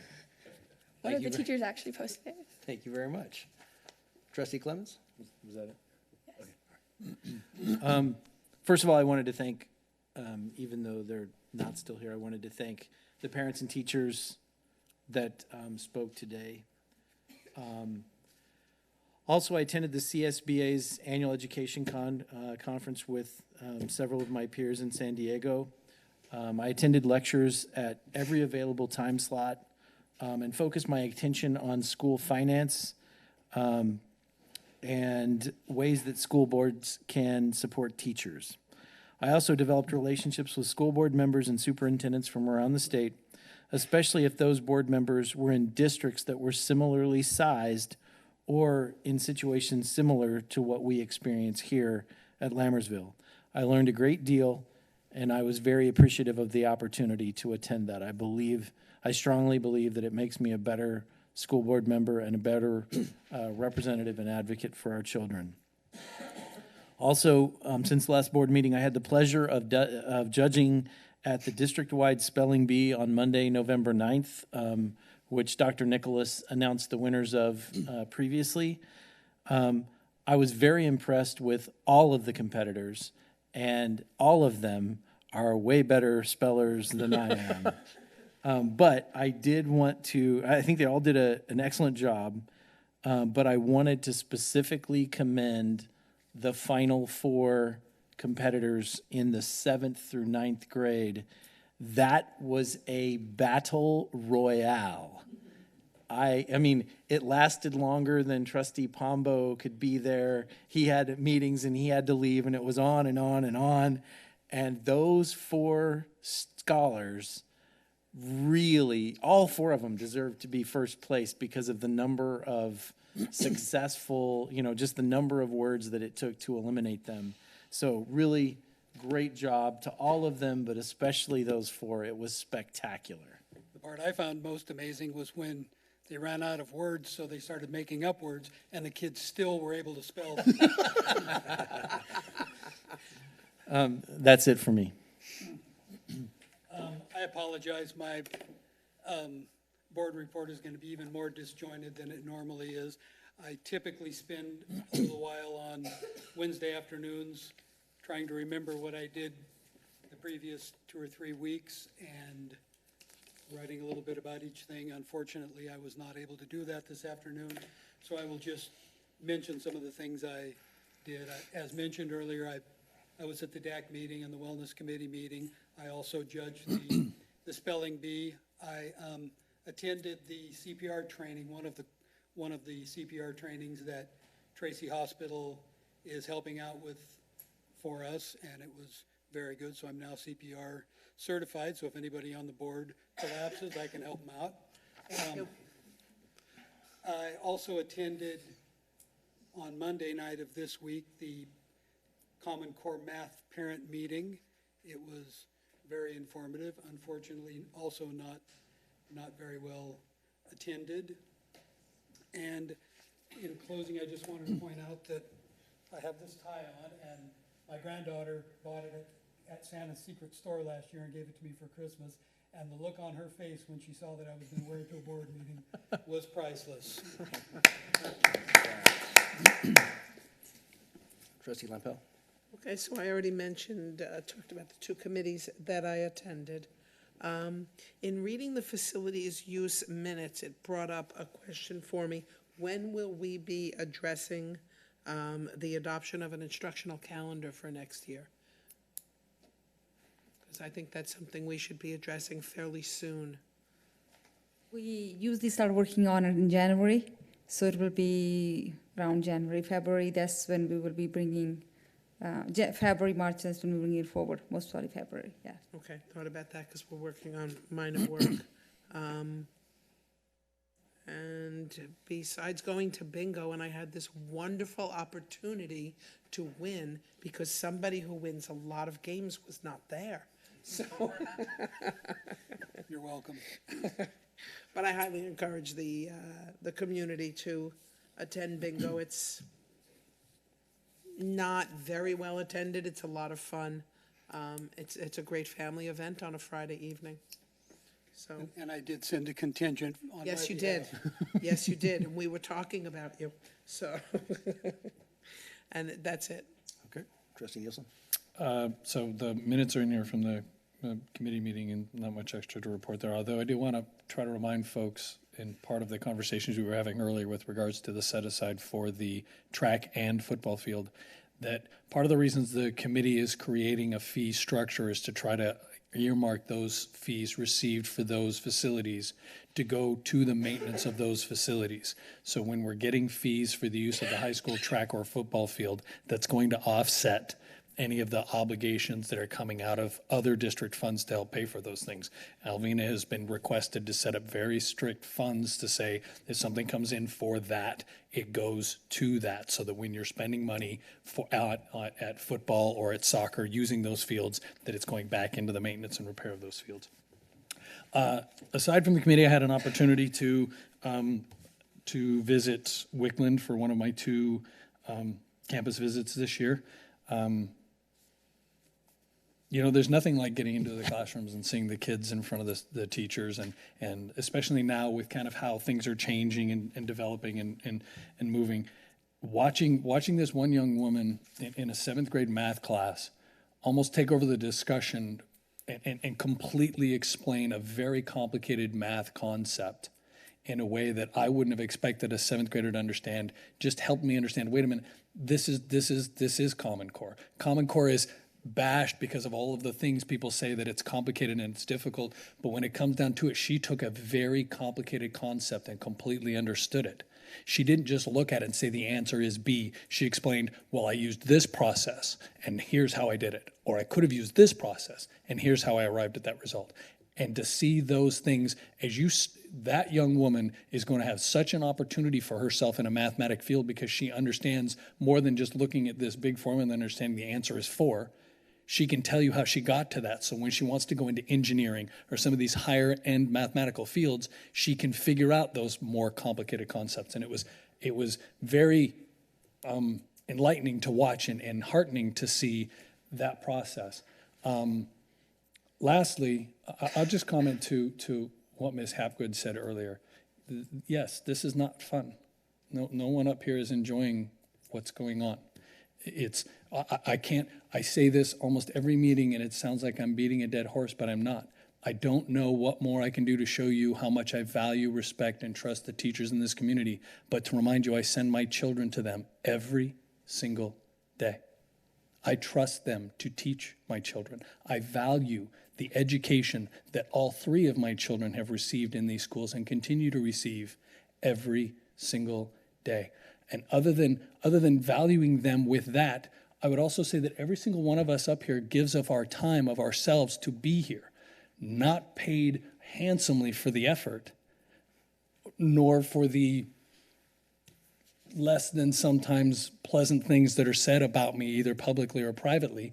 We do it because we value the education that our children are receiving, and I value every single employee of this district. But I refuse to say one is more important than the other. I refuse to say we need to cut to the bare bones in other areas to satisfy one area. We need to look at a totality of circumstances and decide what is the best for our students. I wore the ribbon tonight to say support teachers and support students because I do. I also support fiscal responsibility. That's how you support teachers and students, to make sure we can pay them, to make sure the state does not take over, to make sure they don't have to get laid off or salaries cut when we have to go into bankruptcy and receivership. That is how you support teachers. That is how you support students, and I'm going to continue to do it. Thank you. For my report, I had an action-packed week in Southern California for the California School Board Association annual conference.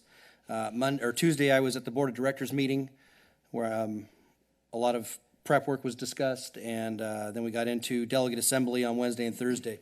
The Delegate Assembly is the body that is advisory on policy for the California School Board Association. The breakout session that we had was awesome. The Governmental Relations Department asked the Delegate Assembly to break into small groups and come up with priorities for legislative issues for the year. And it will come to no surprise to any of you, but the themes were constant. If there's going to be mandates, they need to be funded. LCFF, curriculum, Common Core, all the topics were discussed. And I think that their staff went away with a good idea of where we're at and what we need. So those are some of the issues that the governmental relations will be looking at, and I will be bringing future reports as we move along. And then the rest of the week I got to spend attending my 9th conference. So I've been doing this a while. So that's my report. Action items. Item A, consider approval of updated 2015-16 intra-district transfer requests. Staff report? None. I move we approve the 2015-16 updated inter and intra-district transfers. Second? All in favor? Aye. Opposed? Motion carries. Item B, consider approval of CSBA Delegate Assembly nomination for Region 8A. This is here in case there's an interest of a board member. And I actually need to speak up on this. So we had a little bit of a weird happening while we were in San Diego. A funny thing happened. Yeah, something had, yeah. So I currently have a director's seat. That seat was vacated by Sherry Roosh, who had been the director for a couple years before that. She was elected last year to become this organization's vice president. This year, we assumed she would become the president-elect and did not receive enough votes to get that seat. So I went ahead and told her that I would step down so we could put her back in the director's seat. So at this time, I would like to ask for the board's nomination so I can be back on delegate assembly. I would be honored to make a motion for that nomination. I'll second. Any further discussion? Yeah, are there any other Unless nominations? somebody else wants Somebody else interested in being give a up delegate? their life and spend as much time as Mr. In Sacramento. Balzerini does. No? No one else is interested? All right, not this year. Interested, but don't, you can keep going. All right, then. Just so you guys know, it's a great experience to get up there and deal with legislators. I mean, dealing with education on the legislative level at the state level is awesome. And when I talk to legislators, our legislators, and they know Mountain House and what we're about, it's good stuff. So you sure? No one? No? Next year. All in favor? Aye. Opposed? Of course, Motion carries. I guess I I just couldn't. want to say, we're very lucky to have a board member that's able to do all of that and really keep us in the know, because I've worked with boards that have no idea what's going on with CSBA, and that's our body, that's our go-to, that's who gives us guidelines. So thank you. I enjoy doing it, so thank you. Item C, consider approval of second reading and adoption of revised board policies and administrative, I think it's supposed to be administrative regulations. Correct. 5145.3 and 4121. Staff report? This is just we brought forward for discussion last time. Move to adopt revised board policies and administrative regulations 5145.3 and 4121. I'll second. All in favor? Aye. Aye. Opposed? Motion carries. This guy's waited a long time. Item D, consider approval of Proposition 39, energy expenditure recommendations from Indoor Environmental Services, IES. Staff report? We have had two presentations from this organization. This is Alvina's recommendation I think it's number 2 from last time. It's the same Yes. option that I had provided to you the last time. Zero cost to the district. We would be using the grant funding that we receive for Prop 39. Any board comments? Go ahead. I wanted to say thank you very much for your patience in answering all of my He's questions. Him too. If you have any additional questions, Thank you for being here. returning. And thank you for being here. And I move to approve Proposition 39, energy expenditure recommendation for indoor environmental services. I'll second with the exact same comments. I realize that it's maybe not how things have worked for you folks in the past. I appreciate the opportunity to ask questions, to get information, because we do take our role seriously. So thank you for your patience and again for coming tonight. All in favor? Aye. Opposed? Motion carries. Thanks again for Thank you very much. for waiting the whole time. Item E, consider approval of Director of Maintenance Operations and Transportation revised job description and salary effective 1/1/16. Staff report? None. Board comments? Yeah, I'd like to comment on this, and I thank staff for reminding me that we addressed this last year, the increase, because the teachers are upset about this, and the increase in this position was one that we had addressed in the raises last year, but it was not implemented last year. That's why it's coming to us now. Did I summarize that properly? Look around. Yeah. I know we did a study to compare this position to like positions. There's an increased responsibility for this district, considering the amount of construction that we have going on here compared to the other districts, and the involvement of the facility use issues that we have in this district. Yes. So that was added. This is a different job in this district than it is in most districts. Yes. And, okay, so this is the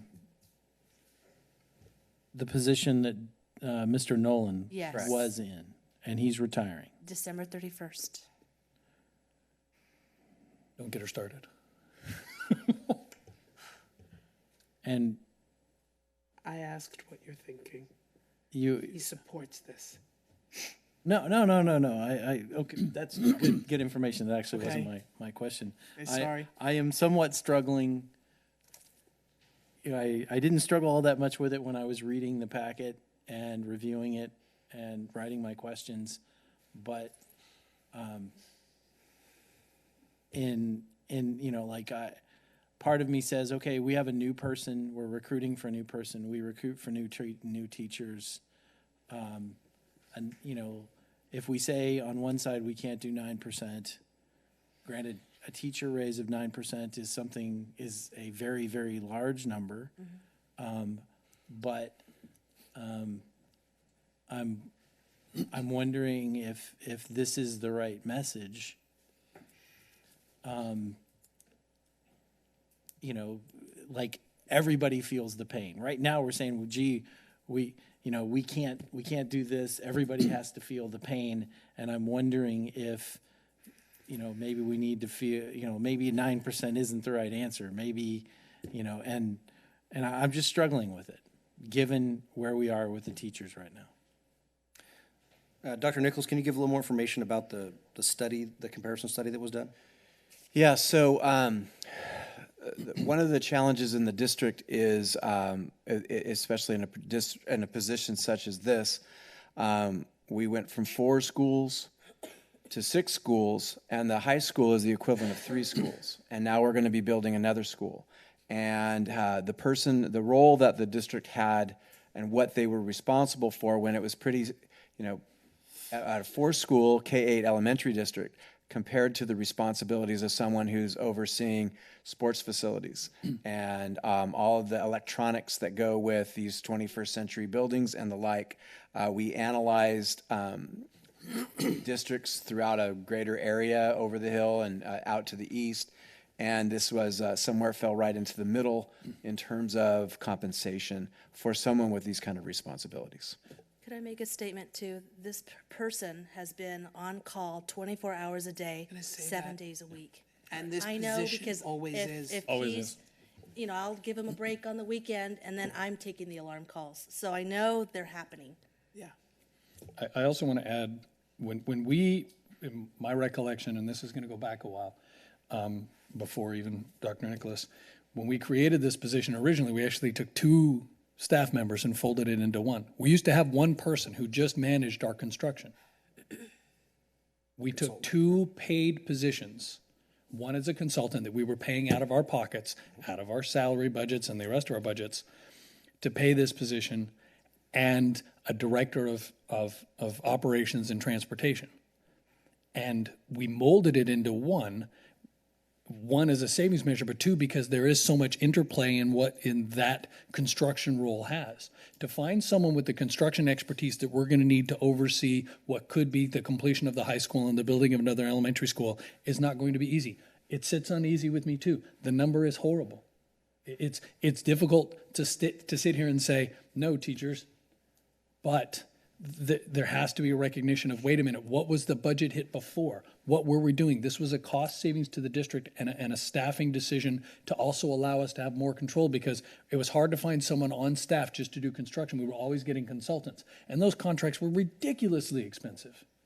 So the decision was to fold it into this, and when you're looking around out there, it's not, this position is going to be, no matter what we're going to pay, exceedingly difficult to fill because of the extra challenges that the district is going to have. I don't disagree with your discomfort. I don't like it either from that perspective. But again, my role is to weigh the totality of the circumstances, and I have to look at this role and what this position is, coming in on Saturdays, coming in at nights, coming in for committee meetings and everything else that this position does, and say, I believe the compensation is fair. So I appreciate the feedback and the comments. I have a couple of questions to make sure, and I'm the one with the least amount of context. Someday I won't be able to say that anymore.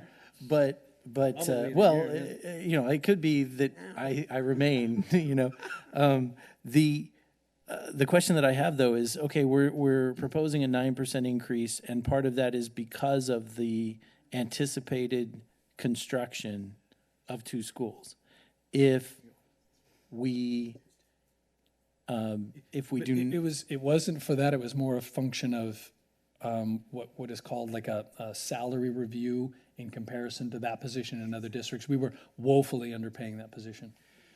So I just needed to clarify that with Alvina. Everybody in the district received a salary compensation increase this year. Yeah. Okay. Other than LTA, and we're going to work that out. So I believe the charge of 9% is tied to, this is an increase of 4% above what we agreed to pay this position. So it's not 9%. It's this position, along with all of the leadership positions and all of our unrepresentative employees and all of our classified employees, have all been settled in terms of a salary compensation increase. So in my little sidebar here with Alvina, what she assured me was that this is an increase above that. So it's not a 9% increase. It's a salary agreement that we made with this position and all the other positions in the district, and then an additional 4% on top of that, and we'll double check the math to get the percentage right. So again, it's increasing what this person would be paid by 4% moving forward.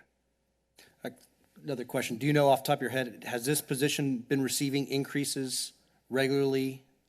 Only as every other unit has been receiving in previous years? Yes. Exactly the same as everybody else was getting. This is the first year we've made an adjustment. Okay. Does that answer your question?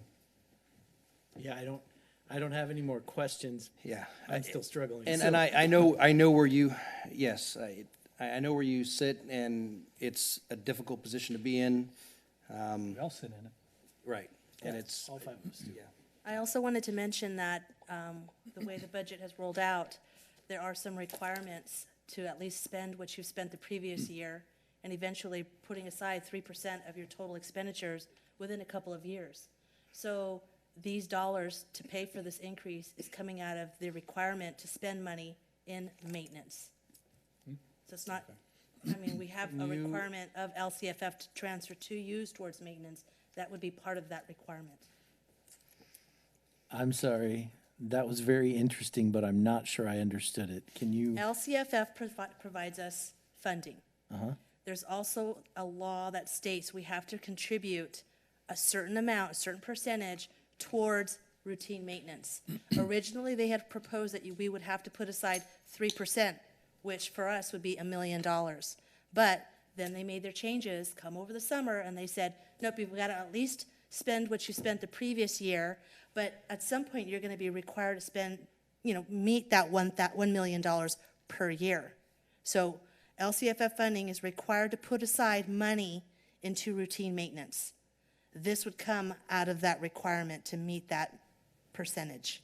You can use that money towards staffing. You could use it towards the maintenance. Towards maintenance staff. Maintenance staff, yes. Yes. But the expectation, if I'm not mistaken, is 3% is an expectation ongoing once that timeline is up. Limit comes and up. that comes out of our back pocket, which is LCFF. Is that correct? Yes. So the state has passed on not just the curriculum and all LCAP and all that stuff, but an additional 3% for maintenance costs. Yes. So Mandate that they're not funded. an unfunded mandate. That we're required at a district level to provide So, in a but few but years. to this is the staff has done an analysis. This is our recommendation. We thought it through. We understand all of the things that are there. This is an additional 4% over what the position is being currently paid, based on the factors of all of the different things that we just discussed. Not yet. I don't have any more questions. Okay. Any further discussion? I will move we approve the Director of Maintenance Operation and Transportation provides job description effective 1/1/16. Second. All in favor? Aye. Opposed? No. Nay, okay.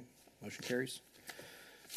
Item F, consider approval of Governing Board Resolution 151607, authorizing application to the Director of Industrial Relations, State of California, for certificate of consent to self-insure workers' compensation liabilities. Staff report? So we went through this process when we were a elementary district, and then when we became a unified district, we needed to do this again. We need to do this now because we didn't do it when we were unified. So this is the formal process for the self-insure workers' compensation liabilities. So what I hear you saying is that of the millions of ministerial things that needed to happen when we unified, this one was inadvertently missed. Yes. Move to approve the Governing Board Resolution 15-16-07, authorizing application to the Director of Industrial Relations, State of California, for a certificate of consent to self-insure workers' compensation liabilities. Second. All in favor? Aye. Opposed? Motion carries. Roll call. I don't have a roll call for this one. It's a weird resolution. Okay. It's a very weird resolution. Skipping ahead to item G. Consider approval of updated CSEA classified job descriptions pending CSEA ratification for district receptionist / administrative secretary. Staff report? None. Any board discussion? I would just like to ask, do we know when to expect the results of the CSEA 610 process? Like how long it's been with them or anything like that? We have received them for the first position, which is the receptionist, and they approved it. The other one, That one's been tabled. Other one's tabled. Hopefully, I'm meeting with them tomorrow again. So for the one that we're voting on tonight has been approved by them. That one has been approved. The district receptionist has been approved. That's all we needed. The other one, I'm meeting with them tomorrow, hopefully for the January meeting. If not, maybe January's second meeting of January. Any further discussion? Move to approve updated CSEA classified job description, district receptionist / administrative secretary. Second. All in favor? Aye. Opposed? Motion carries. Item H, consider approval of first interim financial report for the 15-16 school year. Staff report? Just want to compliment Alvina and her team in business services. This is a colossal effort, and they always do an excellent job. Yes. Excellent work as usual. Thank Would you you. like me to provide a detailed page-by-page report? No. How many pages are there, by the way? 150.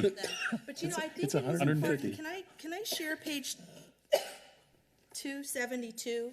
Because I know this has kind of been coming up as a topic, and the Is that the percentage reserve? of the reserve. Yeah. I wanted to comment that it's coming up with a 13.5%, including the required reserve. So I've been seeing numbers all over the place for the last month and a half, and I'm not sure what they're referring to. I know sometimes people get confused, including the restricted dollars that really may or may not be available ongoing. You have to kind of rely on apportionment letters. Special education is a restricted program that sometimes we have no idea what student population that will have IEP services required. So these are kind of the areas that have been designated, and I marked which ones on the far right-hand side that are ongoing. Included are in that the reserved amount is the proposed the proposal that we provided. So once you designate everything, and provided we move forward and settle, it's really leaving it less than 1% if we go through with these purchases that are on this list. I have Any of it's one time. I have a question on a different page if nobody has any questions on that. I don't have a question, but a comment just to clarify something to make sure people understand it. The reserves here, if you look at the first four things on those reserves, refer to money we're setting aside to pay for the teachers for the raise that we've offered them. So to hear that we're setting aside and holding aside too much money ignores the fact that part of what we set aside is actually to pay them what we'd like to try to pay them. So the reserves includes the raise that we've offered them already. So if you're going to look at the reserves and say you're holding 5 times more than you're supposed to be, which was the statement that was sent to all of us at our homes, that included the raise that we offered them. And if you didn't get it at home, it might be because you were randomly selected not to. I didn't get it at home, but my stepdaughter did. Can I also say that School Services of California recommends 17%, that they recognize that with all the changes in education and the things that need to be paid for, they recommend 17%, and our reserve is 13.5, which includes the raise that's been offered, and some other important curricular classroom-based initiatives. And How does SB 858 affect that The SB 858. with the reserve cap? Well, if you look at all the designations, we are well below that limit. It's not true reserve because it's designated. I- I know that I don't need to say this to the board, but I will anyway. The 3% is not a state determination of adequacy. It's a state determination of inadequacy. Yes. Meaning, Thank you. if it drops below 3%, go directly to take over, do not pass go, do not collect $200. The state never said, oh, you need 3%.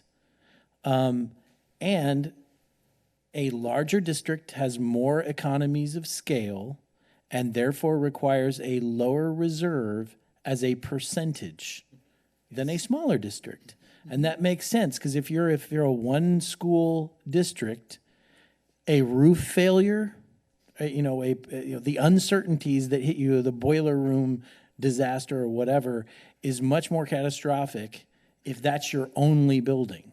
So as you get bigger, which, so when we get compared to San Ramon and Dublin, it is not a surprise to me that our reserve as a percentage is higher. And all of the documentation out there talks about economies of scale. It also talks about reserves being higher if you have a predominantly new stuff, new buildings, new maintenance staff, as a growing district, there is more risk out there. You've never faced, you picked the situation before. So I just wanted to talk about the 3% being a minimum, not a proposed adequacy number. And in fact, to that end, the law states that the reserves are smaller percentages for larger districts. Yeah, Right. The 3% goes down. it can, yeah. And that's a fact we have to face as a board, is that all of our sites are going to need repair around the same time because we opened them a year apart so yeah, we have to be fiscally responsible. We've been saying this all along. Yeah. So Alvina, I have a question on page 200. There's this bizarre workers' compensation thing for Silver Valley Unified, 200? and I have no idea what that is. That's not ours. That's a sample. You can X right through that. Okay. Delete. It didn't look like it belonged in there. It's a sample that I was using preparing the other resolution, so it slipped in. Okay, right in the middle of the, okay. Wow. I commend you on that catch. Yes. Well, because I see stuff like this, I knew what it was. Okay. And I was like, that doesn't belong in They've there. done to certain pages in that budget looking You for are numbers. correct. Okay, A plus. Other questions? Yes. All right. well, good, I'll move for approval. Do you want to do it, Sharon? Do you want me to do it for you? She moved for approval. No, That's it fine. did, I said Okay. it. I didn't know if you got it right. I I'll vote second. for approval. I second. Thank you. First and a second, all in favor? Aye. Opposed? Motion carries. Alvina, thank you. Thank you, Alvina. Item I, consider approval of Amendment 3 to the 2015-16 Facility Use Rental Handbook. Staff report. Alvina? Yes, this is as a result of our last facility use meeting. They are the recommendations that the committee is bringing forward to the board. We were having some issues with organizations not wanting to leave the fields, even though we had people with their permit. So we actually have sent out an invitation. We have a meeting on Monday, and Lieutenant George will be there to discuss trespassing. But we just wanted to make sure that they were aware that it is okay for them to call the deputy if they run into problems. Very good. And then, of course, we're requesting the hourly change to the schedule, since the salary schedules were changed to increase that percentage on the rates that we charge. So I said, excuse me, I said earlier that when I was reading the facilities use piece, generated a question about the calendar. And the last time I asked about this, I was told we have a whole year to address it. So I'm going to push it hard. This 30-day at the beginning of the year moratorium, I just want to make sure that gets on an agenda at some time. Well, and I think that We can on address Monday, it. we'll probably present the possibility of having two, like we did with the outdoor fields for the inside facilities too, because we're running into a lot of problems now that we don't have a new school site, but now we have a new curriculum department that's now setting aside dates on the calendar. So we're starting to run into those issues. So on Monday, I'm going to recommend that we discuss opening up 2 windows for indoor facility use. We've So been the hearing first time- from folks about their concerns about it also. Yeah, the first time I brought this up, I was told, well, the school calendars aren't done.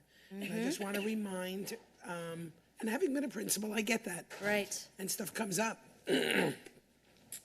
But I just want to remind what my suggestion was at that time, that the principals be required to come up with a 1-month calendar before they leave.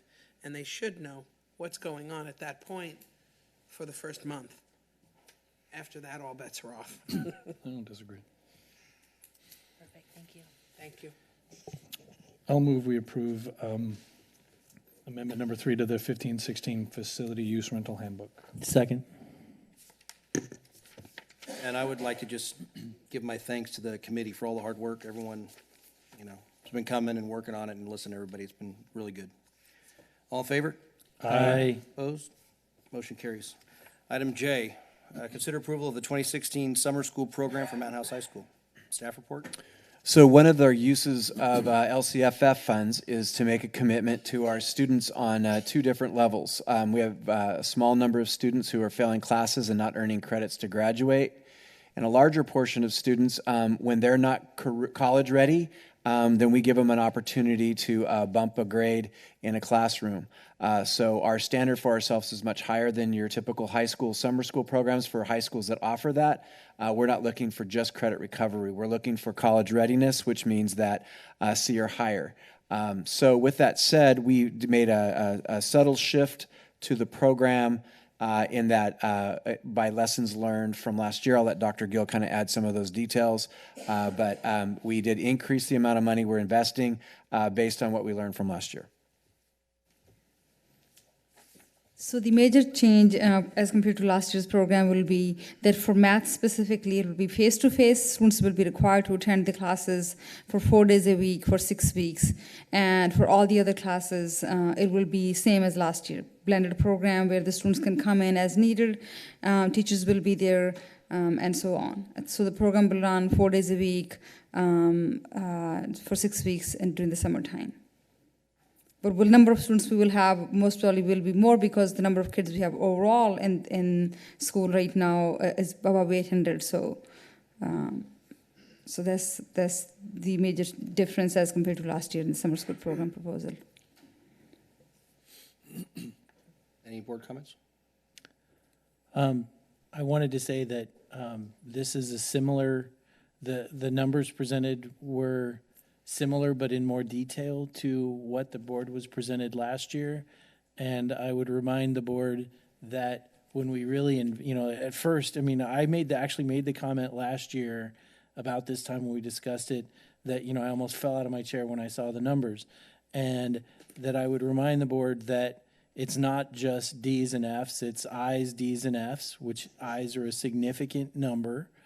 And that when we actually analyzed the D's and F's, not just I's, D's, and F's, but D's and F's of our students from Tracy Unified. When we looked at our students going to Tracy Unified, our numbers were actually better. So, the fact that we have to have summer school and the fact that there is a significant number of students that we want to be successful and we want to provide them with an opportunity to, what's the word, grade? Recapture. Yes, thank you. That the numbers are, like, the numbers are not outside of the norm. They're not acceptable. We want 100% of our students to get A's and B's. But, I just wanted to say that on the record. I also actually like that our summer school program isn't what most people would consider a traditional summer school program to be. The addition of talking to students who say, okay, you got a D, that's passing, you can graduate, fine. Do you want to go to college? It's not going to work. Let's come back and let us help you get to college. This isn't about just, trying to get some kid to get his 1.8 and then he walks up and gets his diploma, or she gets her diploma and then they're off. We're offering another chance to students who say, I do want to go on. I do want to do more with my education. This isn't, again, the traditional summer school program that most of us would have attended or might have attended when they were in high school. So I congratulate our staff for looking at this as more than just an opportunity to make up and look.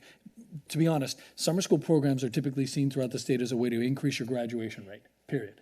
That's not what we're looking at here. That's not the sole focus of this. And I want to thank our staff for focusing on that it's not just increasing graduation rate. It's about trying to give every student who wants an opportunity to do something more that opportunity. Correct.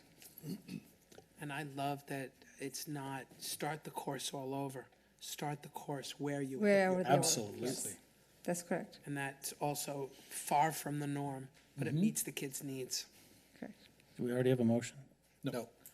Move to approve 2016 summer school program for Mountain House High School. Second. All in favor? Aye. Opposed? Motion carries. Thank you, Dr. Gill. Information discussion items. Item B is Lammersville Unified Recruitment Fair, Saturday, February 20th. So just an exciting announcement. First of all, kudos to Dr. Gill, her staff, and our folks out there. We're having our first ever job fair. So I'm going to pass out a flyer, pass it down. The competition for teachers is real. There is a shortage. We offer things in this district that other districts in the Central Valley cannot offer. And we need to find better ways and creative ways to get folks to come here and work in our district. Golden Bell Award-winning district this year, Mr. President.